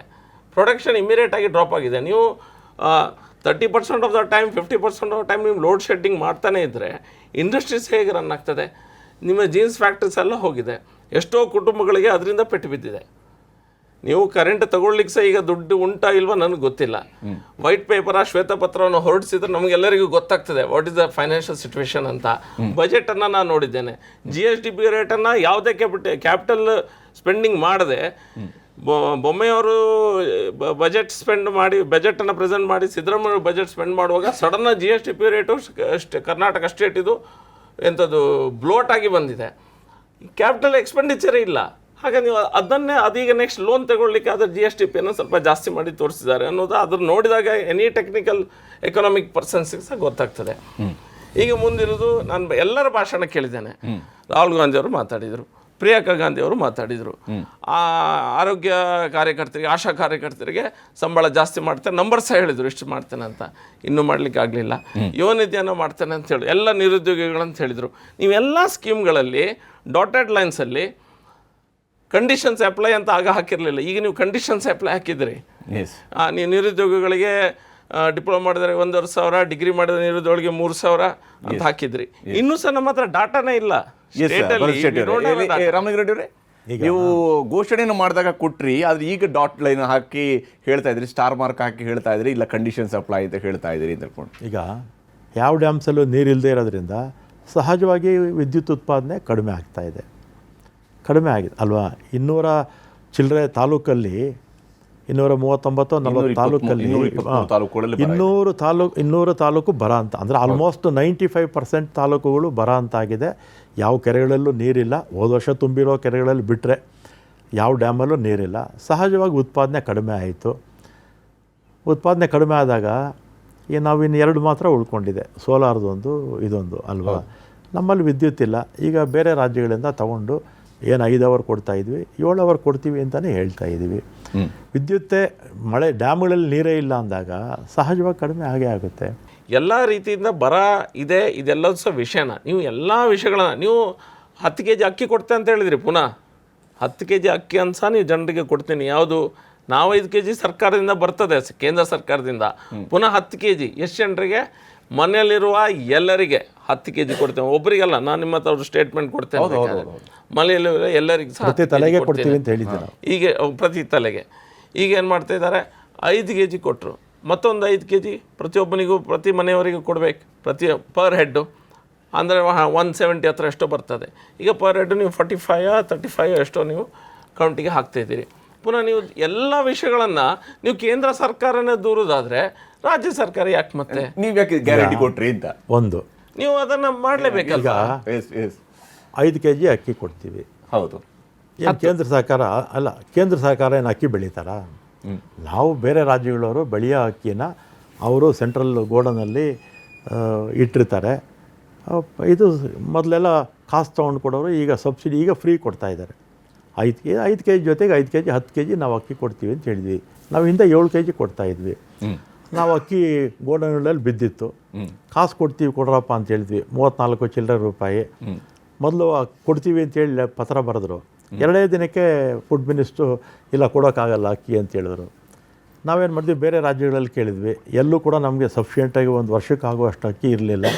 ಅದಕ್ಕೆ ಕೇಂದ್ರ ಸರ್ಕಾರ 34 ಚಿಲ್ಲರೆ ರೂಪಾಯಿ, 35 ರೂಪಾಯಿ ಅಂತ ಇಟ್ಕೊಳ್ಳಿ, ಅದರ ಪ್ರಕಾರ ನಾವು ಲೆಕ್ಕ ಹಾಕ್ಬಿಟ್ಟು 5 kg ಅಕ್ಕಿ ನಾವು ಅವರ ಅಕೌಂಟ್ಗೆ ಹೋಗ್ತಾ ಇದೆ. ಅವ್ರ ಮನೇಲಿ 10 ಜನ ಇದ್ದರೆ 10 ಜನಕ್ಕೂ ಕೂಡ 5 kgನ ಲೆಕ್ಕ ಹಾಕ್ಬಿಟ್ಟು 34 ಚಿಲ್ಲರೆ ರೂಪಾಯಿ ಲೆಕ್ಕ ಹಾಕ್ಬಿಟ್ಟು ಕೊಡ್ತಾಯಿದ್ದೀವಿ. ಆಮೇಲೆ ಗೃಹಜ್ಯೋತಿನಲ್ಲಿ 1,17,00,000 ಜನ ರಿಜಿಸ್ಟರ್ ಮಾಡ್ಕೊಂಡಿದ್ದಾರೆ. 1,10,00,000 ಜನಕ್ಕೆ ಹಣ ಹೋಗ್ತಾ ಇದೆ. ಇನ್ನು 7 ಲಕ್ಷ ಜನಕ್ಕೆ ಹೋಗ್ತಿಲ್ಲ. ಕಾರಣ ಏನಂದರೆ ಅವ್ರದ್ದು ಡಾಕ್ಯುಮೆಂಟು ಗೃಹಲಕ್ಷ್ಮಿನಲ್ಲಿ ಅದು ಆಧಾರ್ ಕಾರ್ಡು ಸರಿಯಾಗಿ ಕೆಲವ್ರು ತಪ್ಪಾಗಿರುತ್ತೆ, ಇದಾಗಿರುತ್ತೆ. ಇನ್ನು 7 ಲಕ್ಷ ಜನಕ್ಕೆ ಹೋಗಬೇಕು. ಟೆಕ್ನಿಕಲಿ ನಾನು ಏನು ಹೇಳೋದು ಅಂತ ಹೇಳಿದರೆ, ನೀವು ಈ ಯೋಜನೆಗಳನ್ನು ಮಾಡಿದ್ರಿ, ಕ್ಷೇತ್ರದಲ್ಲಿ ನೀವು ನೋಡ್ದಂಗೆ ಅಲ್ಲಿ ಮಹಿಳೆಯರಿಗೆ ದುಡ್ಡು ಬರ್ತಾ ಇದೆಯಾ? ಅವ್ರು ಹೇಳಿದಾಗೆ ಅವ್ರು ಹೇಳಿದ್ ಸರಿ ಇರ್ಬೋದು. ಕೆಲವರಿಗೆ ಬರ್ತಾ ಇಲ್ಲ, ಕೆಲವರಿಗೆ ಬರ್ತದೆ, ಕೆಲವರಿಗೆ 1 ತಿಂಗಳು ಬರ್ತದೆ, ನೆಕ್ಸ್ಟ್ ತಿಂಗಳು ಬರ್ತಾ ಇಲ್ಲ. ಈ ಟೆಕ್ನಿಕಲ್ ಸಮಸ್ಯೆ ಉಂಟು. ಈಗ ಎಲ್ಲರಿಗೂ ಕಂಟಿನ್ಯೂಸ್ ಪ್ರತಿ ತಿಂಗಳು ಬರ್ತಾ ಇಲ್ಲ. ಕೆಲವರಿಗೆ ಬರ್ತದೆ, 1 ತಿಂಗಳು ಬಂದರೆ ನೆಕ್ಸ್ಟ್ ತಿಂಗಳು ಬರ್ತಾ ಇಲ್ಲ. ಕೆಲವರಿಗೆ ಬರಲಿಕ್ಕೆ ಸ್ಟಾರ್ಟ್ ಆಗಲಿಲ್ಲ. ಬರ್ಲಿಕ್ಕೆ ಸ್ಟಾರ್ಟ್ ಆದವರಿಗೆ ಮತ್ತು ಮನೆ ಯಜಮಾಂತಿ ಯಾವುದು ಇದೆಲ್ಲ ಸಿಕ್ಕಾಪಟ್ಟೆ ಕನ್ಫ್ಯೂಷನ್ಸ್ ಇದೆ. ಇದೆಲ್ಲ ಒಂದು ಕಡೆ. ಯುವ ನಿಧಿಯನ್ನು ಹೇಗೂ ಸಹ ಬರ್ತಾ ಇಲ್ಲ. ಇದೆಲ್ಲ ವಿಷಯನ ನಾವು ಇದನ್ನ DK ಶಿವಕುಮಾರ್ ಅವರೇ ಸ್ಟೇಟ್ಮೆಂಟ್ ಕೊಟ್ಟರು, ಅಭಿವೃದ್ಧಿಗೆ ನಮ್ಮ ಹತ್ರ ದುಡ್ಡು ಕೇಳಬೇಡಿ ಅಂತ. ಅಭಿವೃದ್ಧಿಗೆ ಮಾಡ್ಲಿಕ್ಕೆ ಸಾಧ್ಯ ಇಲ್ಲ. ಅಭಿವೃದ್ಧಿ ಮಾಡದಿದ್ದ ಸರ್ಕಾರ, ನೀವು ಕ್ಯಾಪಿಟಲ್ ಇದನ್ನು ಸ್ಪೆಂಡಿಂಗ್ ಮಾಡದೇ ಇದ್ದರೆ, ನೀವು ಇನ್ಫ್ರಾಸ್ಟ್ರಕ್ಚರ್ನ ಡೆವಲಪ್ ಮಾಡೋದಿದ್ರೆ ಇದನ್ನು ಮಾಡಬೇಕು, ಅದನ್ನು ಮಾಡಬೇಕು. ನೀವೀಗ ಟ್ಯಾಕ್ಸನ್ನು ಎಲ್ಲದರ ಮೇಲೆ ಜಾಸ್ತಿ ಸ್ಟಾರ್ಟ್ ಆಗಿದೆ. ಎನಿಥಿಂಗ್ ಯು ಬೈ, ಎನಿಥಿಂಗ್ ನೀವು ಹೇಳಿ ವಿಷಯ ಯಾವುದಂತ ಒಂದು ವಸ್ತುವನ್ನು ಹೇಳಿ, ಮನೆಯಲ್ಲಿ ಯೂಸ್ ಮಾಡೋಂಥ ವಸ್ತು ಎಲ್ಲ ಸಹ ರೇಟ್ ಜಾಸ್ತಿ ಆಗಿದೆ. ಹೋಟ್ಲಲ್ಲಿ ತಿಂಡಿ ತಿನಿಸು ಎಲ್ಲದಕ್ಕೂ ಜಾಸ್ತಿ ಆಗಿದೆ. ಕೋಳಿ ಮೊಟ್ಟೆ ಜಾಸ್ತಿ ಆಗಿದೆ, ತರಕಾರಿಗಳಿಗೆ ಜಾಸ್ತಿ ಆಗಿದೆ, ಎಲ್ಲದಕ್ಕೆ ಸಹ ಜಾಸ್ತಿ ಆಗಿದೆ, ಎವ್ರಿಥಿಂಗ್ ಯಾವುದು. ಹಾಗಾಗಿ ಅವರಿಗೆ ಸಮಸ್ಯೆ ಆಗ್ತಾಯಿದೆ. ಯಾರಿಗೆ ಮಿಡ್ಲ್ ಕ್ಲಾಸ್ನವರಿಗೆ ದೊಡ್ಡ ಸಮಸ್ಯೆ ಆಗ್ತಿದೆ. ಇದರಿಂದ ಕೆಲವರಿಗೆ ಸಹಾಯ ಆಗೋದಾದರೆ ಖಂಡಿತ ನಾವು ಅದನ್ನು ವೆಲ್ಕಮ್ ಮಾಡ್ತೇವೆ. ಬಡವರಿಗೆ ಒಳ್ಳೇದಾಗೋದಾದರೆ ಖಂಡಿತ ನಾವು ಕಾಂಗ್ರೆಸ್ BJP ಅಂತಲ್ಲ, ಒಬ್ಬ ವ್ಯಕ್ತಿಯ ಕಣ್ಣೀರು ಒರೆಸೋ ಪ್ರಯತ್ನ ಆದರೆ ಖಂಡಿತ ಸಪೋರ್ಟ್ ಇದೆ. ಆದ್ರೆ ಇಲ್ಲಿ ಭರತ್ ಶೆಟ್ಟರ್ ಒಂದು ವಿಚಾರವನ್ನ ತಮ್ಮ ಹತ್ರ ಕೇಳಬೇಕು. ಸರಿ, ನೀವು ಕರ್ನಾಟಕದಲ್ಲಿ ಗ್ಯಾರಂಟಿ ಸ್ಕೀಮ್ಗಳನ್ನ ಘೋಷಣೆ ಮಾಡಿದಾಗ ಹೇಳಿದ್ರಿ ರಾಜ್ಯ ದಿವಾಳಿ ಆಗುತ್ತೆ ಅಂತ ಹೇಳುವಂಥ ಮಾತುಗಳನ್ನು ಕೂಡ ಹೇಳಿದೆ, ನಿಮ್ಮ ನಾಯಕರುಗಳು ಹೇಳಿದ್ದಾರೆ. ರೇವಡಿ ಅಂತೇಳಿ ಇದನ್ನ ಲೇವಡಿ ಮಾಡಿದ್ದು ಕೂಡ ಇದೆ, ಫ್ರೀ ಬೀಸ್ ಅಂತ ಹೇಳುವಂಥ ರೇವಡಿ ಅನ್ನುವಂಥ ಮಾತುಗಳು ಕೂಡ ಬಂದಿದ್ದಾವೆ. ಆದರೆ ಈಗ ನಿಮ್ಮ ಪಕ್ಷವು ಕೂಡ ಮಧ್ಯಪ್ರದೇಶದಲ್ಲಿ ಇದನ್ನೇ ಕೊಡಿದೆ, ಲಾಡ್ಲಿ ಬೆಹನ್ ಅನ್ನುವಂಥದ್ದರ ಮೂಲಕವಾಗಿ ಅದನ್ನೇ ಕೊಡ್ತಾ ಇರುವಂಥದ್ದು. ಇಲ್ಲಿ 2,000 ರೂಪಾಯಿ, ಅಲ್ಲಿ 1,250 ರೂಪಾಯಿ ಕೊಡ್ತಾ ಇರ್ಬೋದು. ಅಮೌಂಟ್ ವೇರಿಯೇಷನ್ಸ್ ಇರಬಹುದು. ಆದರೆ ಇಂಥ ಯೋಜನೆಗಳು ನೀವು ಕೂಡ ಅಲ್ಲಿ ಪ್ರಾಮಿಸ್ ಮಾಡ್ತಾ ಇದ್ರಿ. ಗ್ಯಾಸ್ ಸಿಲಿಂಡರ್ 450 ರೂಪಾಯಿ ಕೊಡ್ತೀವಿ ಅಂತ ಹೇಳ್ತೀರಿ. ಈ ರೀತಿಯಂಥ ಸ್ಕೀಮ್ಗಳು ನೀವು ಅನೌನ್ಸ್ ಮಾಡಿದಾಗ ಹಾಗಾದ್ರೆ ದಿವಾಳಿ ಆಗೋದಿಲ್ವಾ, ರೈತರಿಗೆ ಆವಾಗ ದಿವಾಳಿ ಆಗೋದಿಲ್ವಾ ರಾಜ್ಯ ಅಂತ ನಾನು ಒಂದು ಫಸ್ಟಿಗೆ ಹೇಳ್ತೇನೆ. ನಾನು ಇದು ಯಾವೆಲ್ಲ ಸ್ಕೀಮ್ ಒಳಗೆ ನಾನು ಎಲ್ಲೂ ಸಹ ಈಗ ಅದನ್ನು ಮಾಡಬಾರ್ದು ಅಂತ ಹೇಳಲಿಲ್ಲ. ನಾನು ಐ ಡಿಂಟ್ ಸೇ. ನೀವು ಮಾಡೋದಾದರೆ ಕರೆಕ್ಟಾಗಿ ಮಾಡಿ, ಮತ್ತು ಮಿಡ್ಲ್ ಕ್ಲಾಸ್ ಮತ್ತು ಡೆವಲಪ್ಮೆಂಟಿಗೆ ಸಮಸ್ಯೆ ಬರಬಾರ್ದು. ಆ ರೀತಿಯಲ್ಲಿ ನೀವು ಬಜೆಟ್ ಅಲೋಕೇಶನ್ಸನ್ನು ಮತ್ತು ಬಜೆಟ್ ಕಲೆಕ್ಷನ್ಸನ್ನು ನೀವು ಹೇಗೆ ಮಾಡ್ತೀರಿ, ನೀವು ಅದನ್ನು ಯೋಚನೆ ಮಾಡಿಯೇ ಮಾಡಬೇಕು. ನೀವು ಖಾಲಿ ಎಲೆಕ್ಷನಿಗೋಸ್ಕರ ಇದು ಈಗ ಎಷ್ಟು ಟೈಮ್ ನಡೀತದೆ ಇದು ಸ್ಕೀಮ್ಸು? ನನಗೆ ಹೆದರಿಕೆ ಏನಂತ ಹೇಳಿದ್ರೆ, ಇದು ನಾಳೆ ಎಲೆಕ್ಷನ್ ಅದಾದ್ಮೇಲೆ ನಿಂತ್ರೆ ನಮ್ಮ ಫಂಡಿಂಗ್ಸ್ ಅನ್ನ ಹೇಳಿ ಶ್ವೇತಪತ್ರ ಹೊಡಿಸ್ಲಿ, ಕರ್ನಾಟಕದ ಸ್ಟೇಟ್ಮೆಂಟ್ ಫೈನಾನ್ಷಿಯಲ್ ಸಿಚುವೇಶನ್ಸ್ ಹೇಗಿದೆ ಅನ್ನುವಂಥದ್ದನ್ನು ನಮ್ಗೆ ಓಪನ್ ಆಗಿ ಹೇಳಿ. ನಾಳೆ ವಿಧಾನಸೌಧ ಇದೆ, ಅದರಲ್ಲಿ ಹೇಳಿ, ಒಂದಕ್ಕೆ ಎರಡು ಕ್ಲಿಯರ್ ಕಟ್ ಆಗಿ ನಮಗೆ ಗೊತ್ತಾಗ್ತದೆ ಅಷ್ಟೇ. ಮತ್ತು ಯಾವುದೇ ಸ್ಕೀಮ್ಸನ್ನು ಫುಡ್ ಸೆಕ್ಯೂರಿಟಿ ಆಗಿ ಮಾಡುವಂಥ ಸ್ಕೀಮನ್ನು ನಾವು ಹೇಗೂ ಸಪೋರ್ಟ್ ಮಾಡಲೇಬೇಕು. That is one. ಇದು ಉಳಿದ ಸ್ಕೀಮ್ಗಳನ್ನು ಒಳ್ಳೆ ರೀತಿಯಿಂದ ಮಾಡಿದರೆ ನಮ್ದು ಅಭ್ಯಂತರ ಇಲ್ಲ. ರಾಮಲಿಂಗಾರೆಡ್ಡಿ ಅವರು ಹಾಗೆಯೇ ಭರತ್ ಶೆಟ್ಟಿ ಅವರು ಸಾಕಷ್ಟು ವಿಚಾರಗಳನ್ನು ಪ್ರಸ್ತಾಪಿಸಿದ್ದಾರೆ. ಭಾಳ ಮುಖ್ಯವಾಗಿ BJP ಹೇಳ್ತಾರೆ ಒಂದು ಪ್ರಶ್ನೆ ಏನಂದರೆ, ನೀವು ಗ್ಯಾರಂಟಿ ಸ್ಕೀಮ್ಗಳನ್ನು ಕೊಡ್ತೀರಿ ನಿಜ, ಆದರೆ ರಾಜ್ಯದ ಆರ್ಥಿಕ ಪರಿಸ್ಥಿತಿ ಏನಿದೆ, ಹಾಗೆಯೇ ಇಂತಹ ಯೋಜನೆಗಳನ್ನು ಜಾರಿಗೊಳಿಸುವಂತಹ ಸಂದರ್ಭದಲ್ಲಿ ನೀವು ಅಭಿವೃದ್ಧಿ ಕೆಲಸಗಳನ್ನು ಮಾಡದೇ ಹೋದರೆ ಏನಾಗುತ್ತೆ ಅನ್ನುವಂಥ ಪ್ರಶ್ನೆ. ಹೌದು, ಈಗ ನಮ್ಮ ದೇಶ 1947ರಿಂದ ಹಿಡಿದು ಮೋದಿಯವರು ಪ್ರಧಾನಮಂತ್ರಿ ಆಗುವವರೆಗೂ ಕೂಡ 52 ಲಕ್ಷ ಕೋಟಿ ಸಾಲ ನಮ್ಮ ದೇಶದ್ದಿತ್ತು. 47ರಿಂದ 2014ರವರೆಗೂ. 2014ರಿಂದ 9.5 ವರ್ಷದಲ್ಲಿ 120 ಲಕ್ಷಕ್ಕಿಂತಲೂ ಹೆಚ್ಚು ಕೋಟಿಗಳು ಸಾಲ ಮಾಡಿದ್ದಾರೆ. ಅಂದರೆ ನಾವು 170 ಲಕ್ಷ ಕೋಟಿ ನಮ್ಮ ದೇಶದ್ದು, 52 ಲಕ್ಷ ಕೋಟಿ ಮೋದಿಯವರು ಬರೋವರೆಗೂ. ಮೋದಿಯವರು ಬಂದ ಮೇಲೆ 120 ಲಕ್ಷ ಕೋಟಿಗಿಂತಲೂ ಹೆಚ್ಚು ಸಾಲ ಆಗಿದೆ. ಈಗ ಸೆಂಟ್ರಲ್ ಗೌರ್ಮೆಂಟ್ ಏನು ಹೇಳಿದ್ದಾರೆ, ಇದು ಡೀಟೇಲ್ಡ್ ಆಗಿ ಅದು ಡಿಬೇಟ್ ಆಗಬೇಕು. ನನಗೆ 2 ಮಿನಿಟ್ಸಲ್ಲಿ ಆಗುವಂಥದ್ದಲ್ಲ. ಪೆಟ್ರೋಲಿಯಂ ಡಿಪಾರ್ಟ್ಮೆಂಟಲ್ಲಿ ಕಾಂಗ್ರೆಸ್ನವರು UPA ಸರ್ಕಾರ ಬಿಟ್ಟು ಹೋಗುವಾಗ ಎಷ್ಟು ಅವರು ಬಾಂಡಿಗೆ ಸೈನ್ ಹಾಕಿ ಎಷ್ಟು ನಾವು ಅವರಿಗೆ ಕೊಡಲಿಕ್ಕಿತ್ತು ಅದನ್ನೆಲ್ಲ ಲೆಕ್ಕಾಚಾರ ಮಾಡಿದರೆ ನಿಮಗೆ ಶಾಕ್ ಆಗ್ತದೆ ಎಲ್ಲರಿಗೂ ಸಹ. ಅದೆಲ್ಲ ಡಿಫ್ರೆಂಟ್ ಡಿಬೇಟು, ಅದ್ರ ಬಗ್ಗೆ ಮಾತಾಡ್ಬೋದು. ಕೋಟಿ ನೀವು ಸಾಲ ಮಾಡಿದ ನಂತರ ಯಾವುದರ ಮೇಲೆ ನೀವು ಸಾಲ ಮಾಡಿದ್ರಿ, ಸಾಲ ಹೇಗೆ ಕೊಟ್ಟರು, ಅದು ಸಹ ಡಿಪೆಂಡ್ ಆಗ್ತದೆ. ಹಿಂದೆ ಸಿದ್ದರಾಮಯ್ಯನವರು ಸಹ ಹಿಂದೆ ಫೈನಾನ್ಸ್ ಮಿನಿಸ್ಟರ್ ಆಗಿದ್ದರು. ಯಾರು ಇವ್ರು ಬರಲಿಕ್ಕಿಂತ ಮುಂಚೆ, SM ಕೃಷ್ಣ ಬರಲಿಕ್ಕಿಂತ ಮುಂಚೆ. SM ಕೃಷ್ಣ ಅವರು ಬಂದ ಕೂಡಲೇ ಏನು ಮಾಡಿದ್ರು, ಅವ್ರಿಗೆ ಗೊತ್ತಾಯ್ತು ಇವರು ಫೈನಾನ್ಸ್ ಡಿಪಾರ್ಟ್ಮೆಂಟನ್ನು ಹಾಳು ಮಾಡಿದ್ರು. ಬಂದ ಕೂಡಲೇ ಫಸ್ಟ್ ಅವರು ಶ್ವೇತಪತ್ರನ ಓಪನ್ ಮಾಡಿ ಪಬ್ಲಿಕ್ಕಿಗೆ ಹಾಕಿದ್ರು. ಯಾಕೆಂದರೆ ಅವ್ರಿಗೆ ಗೊತ್ತಿತ್ತು ಹಿಂದಿನ ಸರ್ಕಾರ ಯಾವುದೋ JDS ಅಲ್ಲಿ ಇದ್ದರೆ ಅವರು ಕಾಂಗ್ರೆಸ್. ಅವ್ರು ಬಂದ ಕೂಡಲೇ ಇವರ ಫೈನಾನ್ಷಿಯಲ್ ಮಿನಿಸ್ಟರ್ ಆಗಿ ಇವರ ಎಬಿಲಿಟಿ SM ಕೃಷ್ಣ ಅವರಿಗೆ ಗೊತ್ತಿತ್ತು. ಅವ್ರು ಓಪನ್ ಆಗಿ ಅದನ್ನು ಎಕ್ಸ್ಪೋಸ್ ಮಾಡಿದ್ರು. ಶ್ವೇತಪತ್ರವನ್ನು ಹೊರಡಿಸಿದ್ರು. ನಾವು ಸಾಮಾನ್ಯ ಬರುವಾಗ ನಾನು ಫಿನಿಶ್ ಮಾಡಿ, ಸಿದ್ದರಾಮಯ್ಯನವರು ಒಬ್ಬ ಅಡ್ವೊಕೇಟು, ಆದರೆ ಆರ್ಥಿಕ ತಜ್ಞರವರು. ಮಾತಾಡ್ತೀನಿ ನಾನು ನಿಮ್ಮ ಜೊತೆಗೆ. ಇಲ್ಲಿ ಜನರ ಜೊತೆ ಕೂಡ ನಾನು ಒಂದಿಷ್ಟು ಪ್ರಶ್ನೆಗಳನ್ನು ತೆಗೆದುಕೊಳ್ತೀನಿ. ಅವ್ರ ಪ್ರಕಾರ ಏನು ಅಭಿಪ್ರಾಯಗಳಿದ್ದಾವೆ ಅಂತ ಏನು ಹೇಳ್ತೀರಿ ಮೇಡಮ್? ಈ ಮಹಿಳೆಯರಿಗೆ ಬರುವಂಥ ಸ್ಕೀಮ್ಗಳು ತಲುಪಿದಾವೆ? ಇದುವರೆಗೂ ಇನ್ನೂ ಯಾವುದು ತಲುಪಿಲ್ಲ. ಓಕೆ. ಇವರೇನು ನಮಗೆ ಹೇಳಿದ್ರು 2,000 ರೂಪಾಯಿ ಕೊಡ್ತೀವಿ ಮನೆ ಹಿರಿಯವ್ರಿಗೆ ಅಂತ ಹೇಳಿದ್ರು. ಮನೆಯಲ್ಲಿ ಯಜಮಾನಿಕೆ ಮನೇಲಿ ಇರೋರ್ಗೆ ಅದು ಸಮಸ್ಯೆನೇ ಜಾಸ್ತಿ ಆಗಿದೆ ಹೊರತು ಅದರಿಂದ ಲಾಭ ಅಂತೂ ಆಗಿಲ್ಲ ನಮಗೆ. ಅಂದರೆ ಮನೆ ಯಜಮಾನಿ ನೀವು ರಿಜಿಸ್ಟರ್ ಮಾಡಿಸ್ತಿದ್ದೀರಾ? ಮಾಡಿಸಿದ್ದೀವಿ ಸರ್, ನಮ್ಮ ಅತ್ತೆ ಹೆಸರಿಗೆ ಮಾಡಿಸಿದ್ದೀವಿ. ಅವ್ರಿಗೆ ಬಂದೂ ಇಲ್ಲ. ಹೇಳಿದ್ರೆ ಬರುತ್ತೆ, ಇವತ್ತು ಬರುತ್ತೆ, ನಾಳೆ ಬರುತ್ತೆ ಅಂತ ಹೇಳ್ತಿದ್ದಾರೆ. ಇದುವರೆಗೂ ನಮಗೆ ಬಂದಿಲ್ಲ ಸರ್. ಉಚಿತ ಭಾಗ್ಯಗಳ ಅವಶ್ಯಕತೆ ಇರಲಿಲ್ಲ ಸರ್ ನನ್ನ ಪ್ರಕಾರ ಹೇಳ್ಬೇಕಂದ್ರೆ. ಯಾಕಂದ್ರೆ ನಮ್ಗೆ ಎಜುಕೇಶನ್ ಬೇಕು ಮತ್ತೆ ಆರೋಗ್ಯ ಕೊಡಿ, ಒಪ್ಕೊಂತೀನಿ. ಇವಾಗ ಶಕ್ತಿ ಯೋಜನೆ ಅಂತ ಮಾಡಿದ್ರು, ಮಾನ್ಯ ಸಚಿವರ ಬಗ್ಗೆ ನಮಗೆ ಅಪಾರವಾದ ಗೌರವ ಇದೆ. ಅದರಲ್ಲಿ ಹೆಚ್ಚಿಗೆ ತೊಂದರೆನೇ ಆಗ್ತಾ ಇದೆ. ಸ್ಕೂಲ್ ಮಕ್ಕಳು ಹೋಗೋದಿಕ್ಕಾಗಲ್ಲ, ಇನ್ ಟೈಮ್ ಬಸ್ ಸ್ಟಾಪ್ ಅಲ್ಲಿ ಬಸ್ ನಿಲ್ಲಿಸ್ತಾ ಇಲ್ಲ ಡ್ರೈವರ್ಗಳು. ಆಮೇಲೆ ಟಿಕೆಟ್ ಕೇಳಿದಾಗ ಏನಾಗುತ್ತೆ, ಕಂಡಕ್ಟರ್ ಏನೋ ಅವ್ರ ಬಂಡವಾಳ ಹಾಕ್ದಂಗೆ ಮಾತಾಡ್ತಾರೆ. ಕಾಲೇಜ್ ವಿದ್ಯಾರ್ಥಿಗಳು ತೊಂದರೆ ಆಗಿದೆ. ಮಾನ್ಯ ಸಚಿವರು ಇದನ್ನ ಗಮನದಲ್ಲಿ ಇಟ್ಕೊಂಡು ಸ್ಕೂಲ್ ಮಕ್ಕಳಿಗೆ ಮತ್ತೆ ಕಾಲೇಜ್ ಮಕ್ಕಳಿಗೆ ಸಪರೇಟ್ ಬಸ್ ವ್ಯವಸ್ಥೆ ಮಾಡಬೇಕು ಅಂತ ನಾನು ಮನವಿ ಮಾಡ್ಕೊತಾ ಇದ್ದೀನಿ. ಓಕೆ ಸಚಿವರೇ ಇದಕ್ಕೆ ಇದರಿಂದ ಸ್ವಲ್ಪ ನಾನು ಮಾತಾಡುವಾಗಲೇ ಹೇಳಿದೆ, ಶಾಲಾ ಸಮಯದಲ್ಲಿ ತೊಂದರೆ ಆಗ್ತಾ ಇದೆ, ನಾವು ಹೊಸ ಬಸ್ಸುಗಳು ತಗೊಳ್ತೀವಿ, ರಿಕ್ರೂಟ್ಮೆಂಟ್ ಮಾಡ್ತೀವಿ, ಸರ್ವ್ ಮಾಡ್ತೀವಿ ಅಂತ ಹೇಳಿ. ಓಕೆ ಭರತ್ ಶೆಟ್ಟಿ ಅವರೇ, ಬಸ್ಸನ್ನು ತಗೊಳ್ಳಿ 6 months ಆಗಿದೆ, ಇಷ್ಟೊಳಗೆ ತೊಗೊಳ್ಬೋದಿತ್ತು. ಹಿಂದಿನ ಸರ್ಕಾರದಲ್ಲಿ ಅವಧಿಯಲ್ಲಿ ಅದು 4 ವರ್ಷದಿಂದ ತಗೊಳ್ಳಿಲ್ಲ ಅಂತ ಅವರು ತಗೊಳ್ಳಿಲ್ಲ. ಆಗ ಕೋವಿಡ್ ಸಮಸ್ಯೆ ಇತ್ತು, ನಮಗೆ ಜನರ ಜೀವ ಉಳಿಸೋದು ಮುಖ್ಯ ಆಗಿತ್ತು. ಇದೆಲ್ಲ ಆಮೇಲೆ ನೋಡ್ಬೋದಿತ್ತು. ನೀವು ಅಧಿಕಾರಕ್ಕೆ ಬಂದಿದ್ದೀರಿ 2020 ನಂತರ ಕೋವಿಡ್ ಸಮಸ್ಯೆ ನಡುವೆ ಕೂಡ ತಗೊಳ್ಳಿಲ್ಲ. ಯಾಕೆ ಈಗ ಬಸ್ ತಗೊಳ್ಬೋದಲ್ಲ? ಈಗ ಬಸ್ ನಾವು ಆಲ್ರೆಡಿ ಆರ್ಡರ್ ಮಾಡಿ ಬಂದಿದ್ದೇವೆ. ಆಲ್ರೆಡಿ ಅವ್ರು ಹೇಳಿದ್ರು ಸರ್ ಹಾಗೆ ತಿನ್ನೋಕ್ಕೂ ಕಷ್ಟ ಅಂತ ಪರಿಸ್ಥಿತಿ ಹೆಣ್ಮಕ್ಳು ಬದುಕ್ತಾ ಇದ್ದಾರೆ. ಅಂತ ಪರಿಸ್ಥಿತಿಲಿ ಯೋಜನೆಗಳು ಕೊಟ್ಟು 2,000 ಕೊಟ್ಟು ಇದು ಒಳ್ಳೇದೇ ಮಾಡಿದ್ದಾರೆ. ಈಗ ನಿಮ್ಗೆಲ್ಲ ತಲುಪ್ತಿದೆ ನಿಮ್ಮ ಮನೆಯಲ್ಲೆಲ್ಲ? ತಲುಪಿದೆ ಸರ್, ತಲುಪ್ತಾ ಇದೆ. ಆದ್ರೆ ಇದು ವಿರೋಧ ಮಾಡ್ತಿದಾರಲ್ಲ, ಅವರೇ ಹೆಚ್ಚಿನ ಮಟ್ಟಿಗೆ ಉಪಯೋಗ ಪಡ್ಕೋತಾ ಇದ್ದಾರೆ. ಇಲ್ಲಿ ಪಕ್ಷಗಳು ಡಿವೈಡ್ ಮಾಡ್ಕೊಂಡು ಮಾತಾಡ್ತಾ ಇದ್ದಾರೆ ಅಷ್ಟೇ. ಇದರಿಂದ ಒಳ್ಳೇದೇ ಆಗಿದೆ.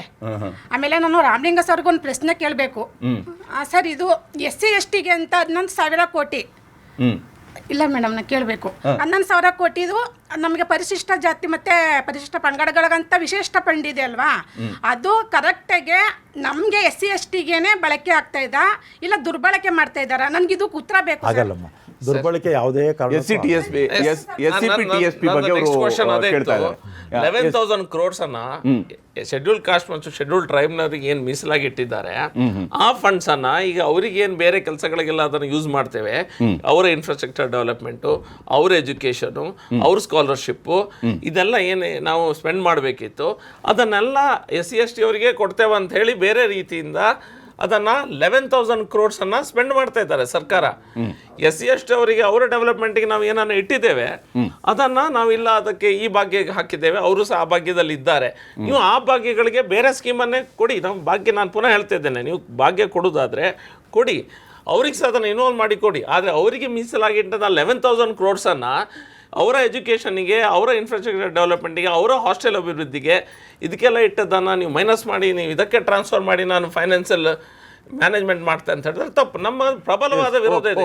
ಒಂದು ಈ STPS ಹಣ ಇದೆಯಲ್ಲ, ಹೌದು, ಅದಕ್ಕೆ ಒಂದು ಕಾನೂನು ಇರಲಿಲ್ಲ. ಸಿದ್ದರಾಮಯ್ಯ ಅವರು ಚೀಫ್ ಮಿನಿಸ್ಟರ್ ಆಗಿದ್ದಾಗ ನಮ್ಮ ಆಂಜನೇಯ ಮಿನಿಸ್ಟರ್ ಆಗಿದ್ದರು. ಹೌದು, ಕಾನೂನು ತಂದಿದ್ದೆ ನಾವು ವಿಧಾನಸೌಧದಲ್ಲಿ ಬೆಳಗಾಮಲ್ಲಿ ಸೆಷನ್ ತಂದು SC ST ಹಣ ಏನು ನಿಗದಿ ಮಾಡ್ತೀವೋ ಅದನ್ನು ಅವ್ರಿಗೆ ಬಳಸಬೇಕು, ಬೇರೆಯವ್ರು ಬಳಸಬಾರ್ದು, ಬಳಸದೇ ಇರ್ತಕ್ಕಂಥ ಅಧಿಕಾರಿಗಳ ಮೇಲೆ ಶಿಸ್ತಿನ ಕ್ರಮ ತಗೋಬೇಕು ಅಂತ ಕಾನೂನು ತಂದಿದ್ದೆ ನಾವು. ಅದರಿಂದ SC STಗಳಿಗೆ ಏನು ಹಣ ನಿಗದಿ ಆಗಿದೆಯೋ ಆ ವರ್ಗಕ್ಕೆ ಸೇರುತ್ತದೆ. ಕ್ಲಿಯರ್ ಕಟ್ ಆನ್ಸರ್ ಕೊಡ್ಲಿಲ್ಲ ಸರ್. ಅವ್ರು ಹೇಳಿದ್ರು ಕಾನೂನು ಕರೆಕ್ಟ್. ಅವ್ರು ಹೇಳಿದ್ದು ಕಾನೂನು ಆ 11,000 ಅನ್ನ ನೀವು ಹೇಗೆ ಖರ್ಚು ಮಾಡ್ತಿದ್ದೀರಿ ನೀವು ವಿಧಾನಸೌಧದಲ್ಲಿ ಹೇಳಿ. 11,000 ಅನ್ನ ಪುನಃ ನೀವು ಈ ಭಾಗ್ಯದ ಮೂಲಕ ನೀವು ಅವರಿಗೆ ಕೊಡುದಾದ್ರೆ ಅವ್ರ ಇನ್ಫ್ರಾಸ್ಟ್ರಕ್ಚರ್ ಡೆವಲಪ್ಮೆಂಟ್ ನೀವು ಹೇಗೆ ಮಾಡ್ತೀರಿ? ಶಾಲಾ ಕಾಲೇಜ್ ಮಕ್ಕಳಿಗೆ ಹೇಗೆ ಕೊಡ್ತೀರಿ? ಅಷ್ಟೇ ಹೇಳಿದ್ರು, ಪ್ರತಿಯೊಬ್ಬರಿಗೂ ಅಂತ ಹೇಳಿದ್ರಿ. ಆದ್ರೆ ನೀವು ಯಾರಿಗೂ ಇಲ್ಲಿವರೆಗೂ 200 ಯೂನಿಟ್ ಫ್ರೀ ಕೊಡ್ತಾ ಇಲ್ಲ. ಈಗ ಜಸ್ಟ್ ನಮ್ಮನೆ ತೊಳ್ಕೊಳ್ಳಿ, ನಮ್ಮನೇಲಿ ಬರ್ತಾ ಇದ್ದಿದ್ದು ಕೇವಲ 500 ರೂಪಾಯಿ ಬರ್ತಾ ಇದ್ದಿದ್ದು. ಆ 500 ರೂಪಾಯಲ್ಲಿ ಇವಾಗ ಏನಾಗಿದೆ, ನೀವು ಅದರಲ್ಲಿ ಎಲೆಕ್ಟ್ರಿಕಲ್ ಬಿಲ್ ಜಾಸ್ತಿ ಆಗಿದೆ. ಜಾಸ್ತಿ ಆಗಿರೋ ಉದ್ದೇಶ ಏನೋ, ಇವತ್ತೇನೋ ಇವನ್ನು ಕೊಡ್ತಿದ್ದೀರಾ, ಮುಂದಿನ ದಿನ ನಿಮ್ಮ ಸ್ಕೀಮ್ ನಿಂತಾದ್ಮೇಲೆ 1,500 ರೂಪಾಯಿ ಬರ್ತದೆ. ನಮಗೂ ಅದು ಹೊರೇನೇ ಅಲ್ವಾ ಮೊದಲನೇದು. ಅದರಲ್ಲಿ ಇಲ್ಲಿ 500 ರೂಪಾಯಿ ಬರೋ ಜಾಗದಲ್ಲಿ ಈಗೇನು ಮಾಡ್ತಾರೆ, ಮತ್ತೆ 150 ರೂಪಾಯಿ ಅದು ಬರ್ತಲೇ ಇದೆ. ನೀವೇನು ಹೇಳಿದ್ರೆ ನೀವೇ ಹೇಳಿದೆ, ಈಗ ಎಷ್ಟೆಷ್ಟು ಬರ್ತದೋ ಅದ್ರ ಮೇಲೆ ಹೋಗಿ ನಾವು ಕ್ಲಿಯರ್ ಮಾಡಿಕೊಡ್ತೀವಿ. ಪರ್ಸೆಂಟೇಜ್ 10% ಕೊಡ್ತೀವಿ ಅಂತ. ಮತ್ತು ಅವಾಗ ಎಲೆಕ್ಷನ್ ಮೂಮೆಂಟಲ್ಲಿ ಹೇಳ್ಬೋದಾಯ್ತಲ್ಲ, ನಾವು 10% ಕೊಡ್ತೀವಿ, 20% ಕೊಡ್ತೀವಿ ಅಂತ ಹೇಳಿದ್ರೆ 200 ಯೂನಿಟ್ ಯಾಕೆ ಫ್ರೀಯಾಗಿ ಕೊಡ್ತೀವಿ ಅಂತ ಹೇಳಿದ್ರೆ ಒಂದು ಕ್ವಶನ್. ಎರಡನೇದು ಬಸ್ಸಿನ ಬಗ್ಗೆ ಇಲ್ಲಿ ಒಂದು ಸಣ್ಣ ಪ್ರಶ್ನೆ ನಿಮಗೆ ಕೇಳುವಂಥದ್ದು. ಯಾಕಂದರೆ ಜನರಲ್ಲಿ ಈ ವಿಚಾರದಲ್ಲಿ ಏನು ಅಭಿಪ್ರಾಯ ಇದೆ ಅನ್ನೋಂಥ ತಿಳ್ಕೊಳ್ಳುವಂಥ ಉದ್ದೇಶಕ್ಕಾಗಿ ಸಚಿವರಿಂದ ನಾನು ಅದಕ್ಕೆ ನಿಮ್ಮ ಪ್ರಶ್ನೆಗೆ ಉತ್ತರವನ್ನು ಪಡ್ಕೊಳ್ತೀನಿ. ತಮ್ಮ ಪ್ರಕಾರ ಈ 200 ಯೂನಿಟ್ ಫ್ರೀ ಕೊಟ್ಟರೆ ಯಾವ ಸ್ವರೂಪದಲ್ಲಿ ಮನೆಯಲ್ಲಿ ವಿದ್ಯುತ್ ಬಳಕೆಯನ್ನು ಮಾಡ್ತೀರಿ ಅಂತ? ಈಗ ಫ್ರೀಯಾಗಿ ಕೊಟ್ಟಿದ್ದಾಗ ನಾರ್ಮಲಾಗಿ ಇವಾಗ ಏನು ಮಾಡಬೇಕು, ಯಾಕೆ ನಾವು ಫ್ರೀಯಾಗಿ ಕೊಟ್ಟರು ಅಂತ 24 ಗಂಟೆ ಯಾರಿಗೂ ಕರೆಂಟ್ ಉಪಯೋಗಿಸಲ್ಲ. ಅವ್ರವ್ರ ಕೆಲ್ಸಕ್ಕೆ ಹೋಗ್ಬೇಕಾದ್ರೆ ಮಿಡಲ್ ಕ್ಲಾಸ್ ಜನ ಕೆಲ್ಸಕ್ಕೆ ಹೋಗಲೇಬೇಕು, ಬರಲೇಬೇಕು. ಇನ್ನು ಸಂಜೆ ಟೈಮಲ್ಲಿ ಮಾಮೂಲಿ ಕೆಲಸ ಮಾಡಿರ್ತಾರೆ, ಮನ್ಕೊಂಡಿರ್ತಾರೆ ಅಷ್ಟೇ. ಆದರೆ ಉಪಯೋಗ ಅಂತ ನಾವು ಕೊಟ್ಟಿದ್ದು ಯಾರು ಕೇಳಿರಲಿಲ್ಲ ಫ್ರೀಯಾಗಿ ಕೊಡಿ ಅಂತ. ನಮಗೆ ಬೇಕಾಗಿರೋದು ಎಜುಕೇಷನ್ ಫ್ರೀ ಬೇಕಾಗಿತ್ತು, ಮತ್ತು ಮೆಡಿಕಲ್ ಫ್ರೀ ಬೇಕು. ಇವೆರಡೂ ಕೊಟ್ಟಿದ್ದಾರೆ ಜನಗಳಿಗೆ. ಖಂಡಿತ ಅದು ಒಂದು ಎಲ್ಲ ಒಳ್ಳೆಯದೇ ಅಂತ ನಾವು. ನಿಮ್ಮ ಎರಡನೇ ಪ್ರಶ್ನೆ? ಮತ್ತು ಎರಡನೇದು ಬಂದು ಡ್ರೈವರ್ಗಳು, ಆಟೋ ಡ್ರೈವರ್ಗಳು ರೋಡಿಗೆ ಬಿದ್ದಿದ್ದಾರೆ. ಮತ್ತು KSRTC BMTC ಡ್ರೈವರ್ಗಳು ಅವ್ರಿಗೆ ಸಂಬಳಗಳು ಸಿಗ್ತಾ ಇಲ್ಲ. 200 ಯೂನಿಟ್ ಅಂದ ತಕ್ಷಣ ಇನ್ನು ಎಲ್ಲರಿಗೂ 200 ಕೊಡೋಕ್ಕಾಗತ್ತಾ? ಎಷ್ಟು ಬಳಸ್ತಾ ಇದ್ದಾರೋ ಅಷ್ಟು. ಕೆಲವರು 20 ಮನೆಯಲ್ಲಿ ಸಿಂಗಲ್ ಬೆಡ್ರೂಮ್ ಹೌಸ್ ಇರುತ್ತೆ, ಎಷ್ಟು ಬಳಸೋಕ್ಕಾಗತ್ತೆ ಅವರು? 20-30 ಯೂನಿಟ್ ಅಷ್ಟೇ ಅಲ್ವಾ? ಡಬಲ್ ಬೆಡ್ರೂಮೆಲ್ಲರೂ 50-60 ಯೂನಿಟ್ ಅಷ್ಟೇ. 200 ಯೂನಿಟ್ ಅಂದ ತಕ್ಷಣ 200 ಯೂನಿಟ್ನ ಎಲ್ಲಿಂದ ತರೋಕ್ಕಾಗತ್ತೆ ಅಲ್ವಾ? 200 ಯೂನಿಟ್ವರೆಗೂ ನಾವು ಹೇಳಿದ್ದು ನಿಜ. ಇನ್ನು ಅಷ್ಟು ಅದ್ರ ಮೇಲೆ 10% ಹಾಕಿ ನಾವು ಕೊಡ್ತಾಯಿದ್ದೀವಿ. ಏನು ಸರ್ಕಾರಿ BMTC ಇವರಿಗೆ ಸಂಬಳ ಕೊಡಲಿಲ್ಲ ಅಂತ ಹೇಳ್ತಾರೆ. KSRTCನಲ್ಲಿ 1ನೇ ತಾರೀಕು ಅಂದರೆ 1ನೇ ತಾರೀಕು ಕರೆಕ್ಟಾಗಿ ಸಂಬಳ ಹೋಗುತ್ತೆ. BMTCನಲ್ಲಿ 7ನೇ ತಾರೀಕು ಅಂದರೆ 7ನೇ ತಾರೀಕು ಸಂಬಳ ಹೋಗುತ್ತೆ, ಒಂದಿನ ಹೆಚ್ಚು ಕಮ್ಮಿ ಆಗೋಲ್ಲ. NENWನಲ್ಲಿ 10ನೇ ತಾರೀಕು ಮೇಲೆ ಕೊಡ್ತಾರೆ ಅವರು. ಈಗಲೇ KSRTC ನೀವು ಯಾರಿಗಾನ ಫೋನ್ ಮಾಡಿ ಕೇಳಿ, ಕರೆಕ್ಟಾಗಿ ಕೊಡ್ತಾರೆ. 200 ಯೂನಿಟ್ಸ್ ಖರ್ಚೇ ಆಗೋದಿಲ್ಲ, ಸುಮ್ಮನೆ ಯಾಕೆ ಅವರಿಗೆ ಕೊಡಬೇಕನ್ನುವಂಥದ್ದನ್ನು ಅವ್ರು ಹೇಳಿದರು. ವೇಸ್ಟ್ ಮಾಡಬಾರ್ದು ಆಯ್ತಾ? ಒಂದು ಅದು ಲೋವರಿಗೆ. ನೀವು ಭಾಷಣದಲ್ಲಿ ಏನು ಮಾಡಿದ್ರಿ ಎಲ್ಲರೂ ಸಹ? ಕಾಕಾ ಪಾಟೀಲಿಗೆ ಫ್ರೀ, ಇವರಿಗೆ ಫ್ರೀ, ಅವರಿಗೆ ಫ್ರೀ, ಎಷ್ಟು ಫ್ರೀ ಅಂತ ಹೇಳಿದರು. ಆಯ್ತಪ್ಪ, 200 ಯೂನಿಟ್ಸ್. ನೀವು 200 ಯೂನಿಟ್ಸ್ ಎಲ್ಲರಿಗೂ ಫ್ರೀ ಕೊಡಿ, ಅಬೌಟ್ 200 ಯೂನಿಟ್ಸ್ ನೀವು ಚಾರ್ಜ್ ಮಾಡಿ. ನೀವು ಭಾಷಣದಲ್ಲಿ ಸರ್ ನಾನು ಅವ್ರು ಹೇಳಿದ್ರು, ಈಗ ಅವ್ರು ಹೇಳಿದ್ರು ಎಲ್ಲರಿಗೂ 200 ಯೂನಿಟ್ ಕೊಡ್ಲಿಕ್ಕೆ ಆಗ್ತದ ಅಂತ. ನಾನು ಹೇಳಿದ್ದ ಭಾಷಣದಲ್ಲಿ ಕೊಡ್ತೇನಂತ? ನಾನು ಹೇಳಲಿಲ್ಲ 200 ಕೊಡ್ತೇನಂತ. ಇವ್ರು ಹೇಳಿದ್ರು ಈಗ ಕೊಡ್ಲಿಕ್ಕೆ ಆಗ್ತದೆ ಎಲ್ಲರಿಗೆ ಅಂತ. ಅವ್ರು ಹೇಳಿದ್ರು ಕೊಡ್ತೇನಂತ. ನಾನು ಹೇಳುದು ಅಂತ, ನೀವು ಕೊಡಿ ನನಗೆ. ನನ್ನ ಒಂದು ಭರಶೆಟ್ರ ಹತ್ರ ಒಂದು ಪ್ರಶ್ನೆ. ಈಗ 200 ಯೂನಿಟ್ ವರೆಗೆ ಅವರು ಫ್ರೀ ಕೊಡಬೇಕು ಅಂತ ಹೇಳಿದಾಗ, ಅಂದ್ರೆ ಈಗ 40-50 ಯೂನಿಟ್ ಬಳಕೆ ಮಾಡ್ತಾ ಇದ್ದವನು ಕೂಡ 200 ಯೂನಿಟ್ ವರೆಗೂ ಬಳಕೆ ಮಾಡ್ಕೊಳ್ಳಿ ಅಂತ ನೀವು ಹೇಳ್ತೀರಾ? ಯಾಕಂದ್ರೆ ಲೈಟ್ ಫ್ಯಾನ್ ನಂದು ಬಿಲ್ ಸರ್ಕಾರದ್ದು ಆನ್ ಅಲ್ಲಿ ಇಟ್ಟಿರು ಅಂತ ಹೇಳುವಂತ ರೀತಿಯಲ್ಲಿ ಇರುವಂತದ್ದು ಕರೆಕ್ಟಾ ಅಂತ ಹೇಳ್ತೇನೆ. ಭಾಷಣ ಮಾಡಿದ್ ನಾನು. ಓಕೆ, ಸಿದ್ದರಾಮಯ್ಯ ಹೌದು. ನಳಿನ್ ಕಟೀಲ್ಗೆ ಫ್ರೀ ಕೊಡ್ತೇನೆ, ಬೊಮ್ಮೆಯವರಿಗೆ ಫ್ರೀ ಕೊಡ್ತೇನೆ, ನಿಮ್ಗೆ ಎಲ್ಲರಿಗೂ 200 ಫ್ರೀ ಅಂತ ಹೇಳಿದ್ರಲ್ಲ, ಈಗ ನನಗೆ ಇನ್ ಫ್ರೀ ಕೊಡ್ಲಿಕ್ಕೆ ಆಗ್ತಾ ಅಂತ ಹೇಳಿದ್ರೆ, ನೀವು ಇಲೆಕ್ಷನ್ ಚುನಾವಣೆ ಬಂದಾಗ ನೀವು ಒಂದು ಮಾತು, ಗೆದ್ದ ಮೇಲೆ ಮತ್ತೊಂದು ಡಾಟೆಡ್ ಲೈನ್ಸ್, ಅದು ಹಾಗೆ ಅದು ಹೀಗೆ ಅಂತ. ಇವತ್ತು ಕ್ಯಾಬಿನೆಟ್ ಅಲ್ಲಿ ಡಿಸಿಷನ್ ತೆಗಿತಾರೆ. CBI ಏನು ಕೇಸ್ ಇದೆ, ಇದು ಮಿಸ್ಅಪ್ರೋಪ್ರಿಯೇಷನ್ ಆಫ್ ಇದು ನಮ್ಮ ಅರ್ನಿಂಗಿಗೂ ಮತ್ತು ಇದಕ್ಕೆ ಏನು ತಾರತಮ್ಯ ಆದಾಯ ಇದ್ರ ಮೇಲೆ DK ಶಿವಕುಮಾರ್ ಮೇಲೆ ಕೇಸ್ ಏನಿದೆ ಅದರನ್ನು ನಾವು ವಾಪಸ್ ತೊಗೊಳ್ಬೇಕು ಅನ್ನುವಂಥ ಡಿಸಿಷನನ್ನು ಕ್ಯಾಬಿನೆಟಲ್ಲಿ ತೆಗಿತಾರೆ. ನೀವು ಯಾಕೆ ಅದನ್ನು ವಾಪಸ್ ತೊಗೊಳ್ತೀರಿ? ಅವ್ರು ಫೇಸ್ ಮಾಡ್ಬೋದಲ್ಲ ಅದನ್ನು. ನಿಮಗೆ ಏನು ಮಾಡೋದಿದ್ರೆ ನಿಮ್ಗೆ ಸಮಸ್ಯೆ ಏನು? ಇನ್ಕಮ್ ಟ್ಯಾಕ್ಸ್ನಲ್ಲಿ, ED ಡಿಪಾರ್ಟ್ಮೆಂಟಲ್ಲಿ, ಎಲ್ಲದರಲ್ಲಿ ಸಹ DK ಶಿವಕುಮಾರ್ ಮತ್ತು ಅವರಿಗೆ ಸಂಬಂಧಪಟ್ಟಂಥ ಎಲ್ಲೆಲ್ಲ ರೇಡ್ ಮಾಡಿದ್ದಾರೆ.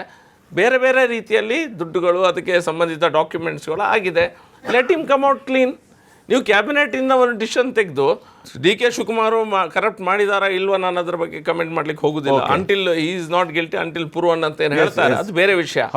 ಬಟ್ ಈಗ ಈ ರೀತಿಯನ್ನು ಮಾಡಿದಾಗ ನೀವು ಮೇಲ್ಪಂಕ್ತಿಯನ್ನು ಹಾಕಿ ಜನರಿಗೆ ತೋರಿಸ್ಬೇಕು. ನಾನು ಅದನ್ನು ಎದುರಿಸ್ತೇನೆ, ಸಮಸ್ಯೆನ ಎದುರಿಸ್ತೇನೆ, ನ್ಯಾಯಾಲಯದಲ್ಲಿ ಹೋರಾಟ ಮಾಡುವ.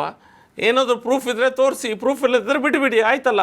ನೀವು ಇದನ್ನು ಕ್ಯಾಬಿನೆಟ್ನಲ್ಲಿ ಯಾವ ರೀತಿ ಡಿಸಿಷನ್ ತೆಗಿತೀರಿ? ನನ್ನ ಮೇಲಿರೋ ಕೇಸನ್ನು ವಾಪಸ್ ತಗೊಳ್ಬೇಕಂತ. CBIಗೆ ಕೊಡಬೇಕಾದ್ರೆ ಪ್ರೊಸೀಜರ್ ಇದೆ, ಅದು ಟೆಕ್ನಿಕಲ್ ಸಮಸ್ಯೆ. ಸ್ಪೀಕರ್ ಸೈನ್ ಹಾಕ್ಲಿಲ್ಲ ಏನೋ ಹೇಳ್ತಾರೆ ಸರ್. ಒಂದು court, any court, high court directions ಕೊಡ್ಬೋದು CBI ಎನ್ಕ್ವೈರಿ ಮಾಡಿ ಅಂತ, ಅಥವಾ ಸುಪ್ರೀಂ ಕೋರ್ಟ್ ಡೈರೆಕ್ಷನ್ಸ್ ಕೊಡ್ಬೋದು, ಅಥವಾ ರಾಜ್ಯ ಸರ್ಕಾರ ಪರ್ಮಿಷನ್ ಕೊಡಬೇಕು. ರಾಜ್ಯ ಸರ್ಕಾರ ಪರ್ಮಿಷನ್ ಕೊಡಬೇಕು. 3 ಥರ CBI ಎನ್ಕ್ವೈರಿ ಮಾಡ್ಬೋದು. ಆಮೇಲೆ ರಾಜ್ಯ ಸರ್ಕಾರ ಪರ್ಮಿಷನ್ನು ಕೊಟ್ಟಿದೆ ಅಂತೇಳಿ CBI ಎನ್ಕ್ವೈರಿ ಸ್ಟಾರ್ಟ್ ಆಯಿತು. ಹಾಗೇನಾಯಿತು, ಆಮೇಲೆ ಲೇಟ್ರ್ ಆನ್ ಏನು ಗೊತ್ತಾಯಿತು, ಅಡ್ವೊಕೇಟ್ ಜನರಲ್ಲು ಒಪಿನಿಯನ್ ಕೊಟ್ಟಿಲ್ಲ. ಆಮೇಲೆ ಮುಖ್ಯಮಂತ್ರಿಗಳು ಮೌಖಿಕವಾಗಿ ಆದೇಶ ಮಾಡಿದ್ದಾರೆ, ರಿಟರ್ನ್ ಇದರಲ್ಲಿಲ್ಲ. ಅದರಿಂದ ಟೆಕ್ನಿಕಲ್ ಆಗಿ ತಪ್ಪಷ್ಟೇ. ಇಲ್ಲ, ಹೈಕೋರ್ಟ್ ಡೈರೆಕ್ಷನ್ಸ್ ಕೊಡಬೇಕು, ಸುಪ್ರೀಂ ಕೋರ್ಟ್ ಡೈರೆಕ್ಷನ್ಸ್ ಕೊಡಬೇಕು. ವಿಚಾರಗಳಿದ್ದೇ ಇರ್ತವೆ. ನಾವೀಗ ಮತ್ತೆ ವಾಪಸ್ ಗ್ಯಾರಂಟಿಗೆ ಬರೋಣ. ನಿಮ್ಮ ಪ್ರಕಾರ ನಿಮಗೆ ಸಚಿವರು ಹೇಳಿದ ಪ್ರಕಾರ 15 ಲಕ್ಷ ಅಕೌಂಟಿಗೆ ಬರುತ್ತೆ ಅಂತ ಹೇಳಿದ್ರಲ್ಲ, ಅದಕ್ಕೋಸ್ಕರ ಜನಗಳು ಇನ್ನೂ ಕಾಯ್ತಾನೆ ಇದ್ದಾರೆ. ಆದರೆ ಅವ್ರ ಬಾಯಲ್ಲಿ ಬರೋ ಮಾತಿಗೆ ತಪ್ಪಿದ ಸರ್ಕಾರ ಇವಾಗ ನಮ್ಮ ಸಚಿವರು ಹೇಳಿದ ಪ್ರಕಾರ 5 ಯೋಜನೆಗಳನ್ನು ಬಿಡುಗಡೆ ಮಾಡಿ ಅದರಿಂದ ಫಲಾನುಭವಿಗಳು ತುಂಬಾ ಸಂತೋಷದಿಂದ ಸ್ವೀಕಾರ ಮಾಡ್ಕೊಂಡಿದ್ದಾರೆ.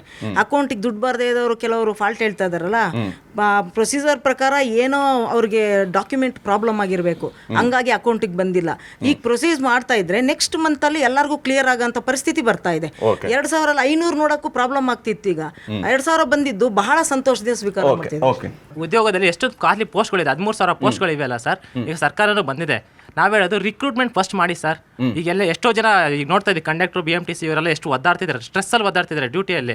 ಎಷ್ಟೋ ಉದ್ಯೋಗಾಕಾಂಕ್ಷಿಗಳು ವಿಜಯನಗರ, ಹಂಪಿನಗರ, ಧಾರವಾಡ, ಕರ್ನಾಟಕದಲ್ಲಿ ಒಂದೊತ್ತು ಊಟ ಇಲ್ದೇನೋ ದಿನಕ್ಕೆ 1 ಟೈಮ್ ಊಟ ಮಾಡಿಕೊಂಡು ಓದ್ತಿದ್ದಾರೆ ಸರ್. ಬಂದು ಫೀಲ್ಡ್ ವರ್ಕ್ ಬಂದು ನೋಡಿ, ಯಾವಾಗಾದ್ರೂ ವಿಜಯನಗರ, ಹತ್ತಿಗುಪ್ಪೆ, ಚಂದ್ರಲೇಔಟ್ಗೆ ಬನ್ನಿ, ಒಂದು ಫುಲ್ ರೈಸ್ ತಿನ್ನೋ ಹುಡುಗ ಹಾಫ್ ರೈಸ್ ತಿನ್ಕೊಂಡು ಜೀವನ ಕಳೀತಿದ್ದಾನೆ. ತಿಂಗಳ ಮನೆಯಲ್ಲಿ 2,000, 3,000, 4,000, 5,000 ರೂಪಾಯಿ ಹಾಕೋದಕ್ಕೆ ಎಷ್ಟು ಕಷ್ಟಪಡ್ತಿದ್ದಾರೆ ಮನೆಯಲ್ಲಿ. ಓದಿ ನನ್ನ ಮಗ ಉದ್ಯೋಗ ತಗೊಳ್ಳಿ, ಯಾವುದೇ ಎಕ್ಸಾಮ್ ತಗೊಳ್ಳಿ ಸರ್. ನಡೆದಿದ್ದು ಎಕ್ಸಾಮ್ 15 ದಿನಕ್ಕೆ ಸ್ಕ್ಯಾಮ್. ನೀವೇ ನೋಡ್ತಾ ಇದ್ದೀರಿ ಪ್ರತಿಯೊಂದು ನ್ಯೂಸಲ್ಲೂ ನಡೆದಿದ್ದು 15 ದಿನಕ್ಕೆ ಸ್ಕ್ಯಾಮ್ ಸರ್. ಒಂದು ಪಾರದರ್ಶಕ ಉದ್ಯೋಗ ಕೊಡಿ ಯೂತ್ಸ್ಗೆ. ಇನ್ನೊಂದು ನೀವು ಸ್ಕೀಮ್ಗಳು ಏನಾದ್ರು ಮಾಡ್ಕೊಳ್ಳಿ ಸರ್. ನಮ್ಗೆ ಬೇಡ, ಉದ್ಯೋಗ ಫಸ್ಟ್ ಬೇಕು. ಒಂದು ಉದ್ಯೋಗ ಕೊಟ್ಟರೆ ಪ್ರತಿಯೊಂದು ಮನೆಯೂ ಆರ್ಥಿಕವಾಗಿ ಸಫಲವಾಗುತ್ತೆ. ನಿರುದ್ಯೋಗಿಗಳ ಸಂಖ್ಯೆ ಕರ್ನಾಟಕ ರಾಜ್ಯದಲ್ಲ, ಇಡೀ ದೇಶದಲ್ಲೇ ಜಾಸ್ತಿ ಆಗಿದೆ.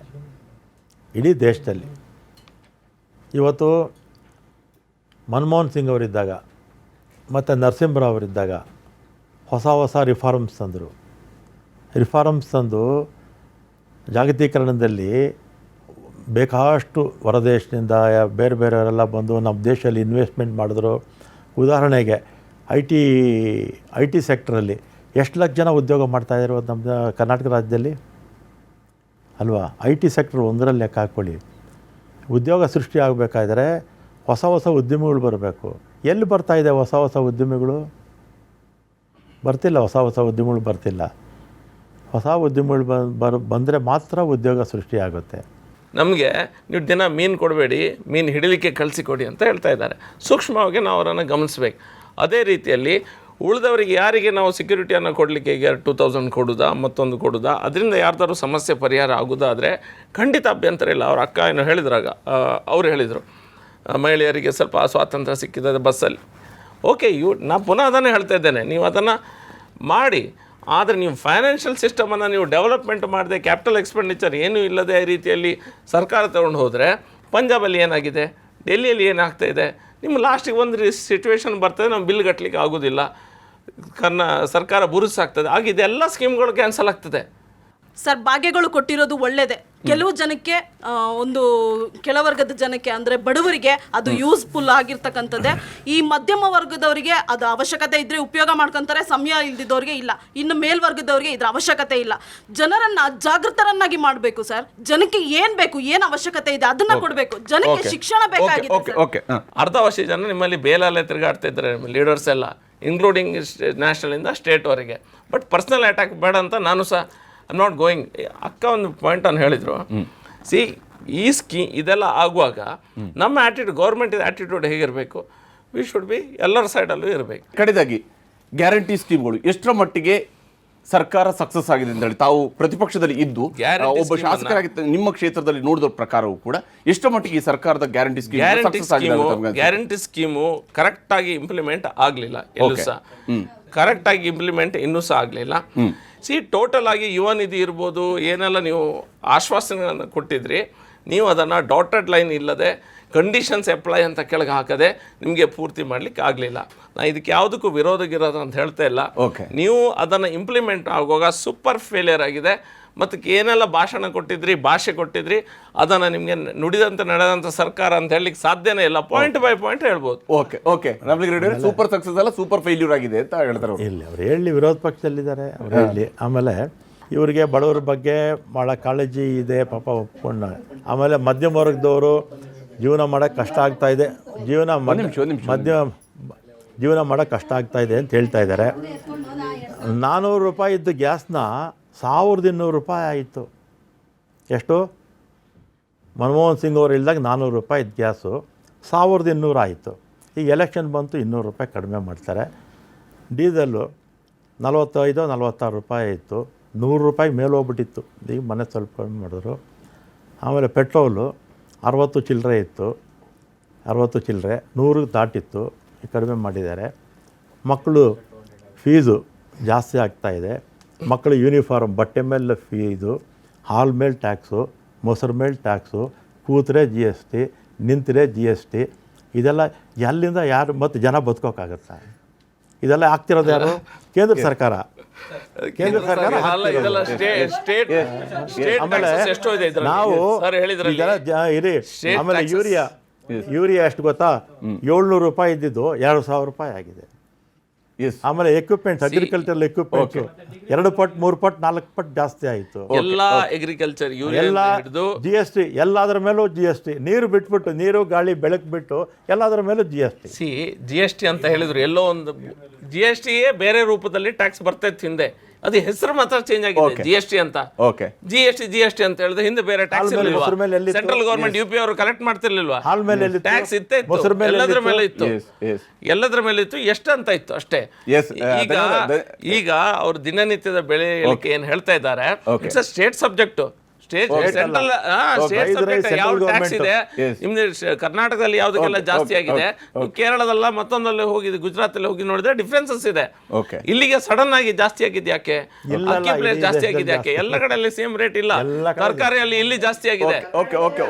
ಧನ್ಯವಾದ ತಮಗಿಬ್ರು ಕೂಡ ಕಾರ್ಯಕ್ರಮದಲ್ಲಿ ಕೋಳಿ ಮೊಟ್ಟೆ ಎಲ್ಲ ಜಾಸ್ತಿ ಆಗಿದೆ. ಧನ್ಯವಾದ ಕಾರ್ಯಕ್ರಮದಲ್ಲಿ ಜಾಯ್ನ್ ಆಗಿದೆ ರಾಮಲಿಂಗ ರೆಡ್ಡಿ ಅವರೇ. ಧನ್ಯವಾದ ಕಾರ್ಯಕ್ರಮದಲ್ಲಿ ಜಾಯ್ನ್ ಆಗಿದೆ. ತಮಗೆಲ್ಲರೂ ಕೂಡ ಧನ್ಯವಾದ ಕಾರ್ಯಕ್ರಮದಲ್ಲಿ ಜಾಯ್ನ್ ಆಗಿದ್ದಕ್ಕಾಗಿ.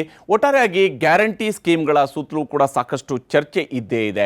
ಗ್ಯಾರಂಟಿ ಸ್ಕೀಮ್ ಎಷ್ಟರ ಮಟ್ಟಿಗೆ ರಾಜ್ಯದಲ್ಲಿ ಇಂಪ್ಲಿಮೆಂಟ್ ಆಗಿದೆ, ಯಾವ ಸ್ವರೂಪದಲ್ಲಿ ಅದು ಮುಂದುವರಿತಾ ಇದೆ ಅನ್ನುವಂಥದ್ದು ಒಂದು ಭಾಗ. ಆದರೆ ಮತ್ತೊಂದು ಕಡೆಯಲ್ಲಿ ಇದು ಸೂಪರ್ ಸಕ್ಸಸ್ ಆಗಿದೆ ಅಂತೇಳಿ ಸರ್ಕಾರ ಹೇಳ್ತಾ ಇದೆ, ಮತ್ತೊಂದು ಕಡೆಯಲ್ಲಿ ಇದೊಂದು ಸೂಪರ್ ಫೇಲ್ಯೂರ್ ಅನ್ನೋದನ್ನು ಪ್ರತಿಪಕ್ಷ BJP ಹೇಳ್ತಾ ಇರುವಂಥದ್ದು. ಹಾಗಿದ್ದರೂ ಅಂತಿಮವಾಗಿ ಈ ಗ್ಯಾರಂಟಿ ಸ್ಕೀಮ್ಗಳ ಸಕ್ಸಸ್ ಅಥವಾ ಫೇಲ್ಯೂರ್ ನಿಂತಿರುವಂಥದ್ದು ಫಲಾನುಭವಿಗಳಿಗೆ ಅದು ಎಷ್ಟರ ಮಟ್ಟಿಗೆ ತಲುಪಿದೆ, ಎಷ್ಟರ ಮಟ್ಟಿಗೆ ತಲುಪ್ತಾ ಇಲ್ಲ ಅನ್ನೋದರ ಆಧಾರದ ಮೇಲಿದೆ.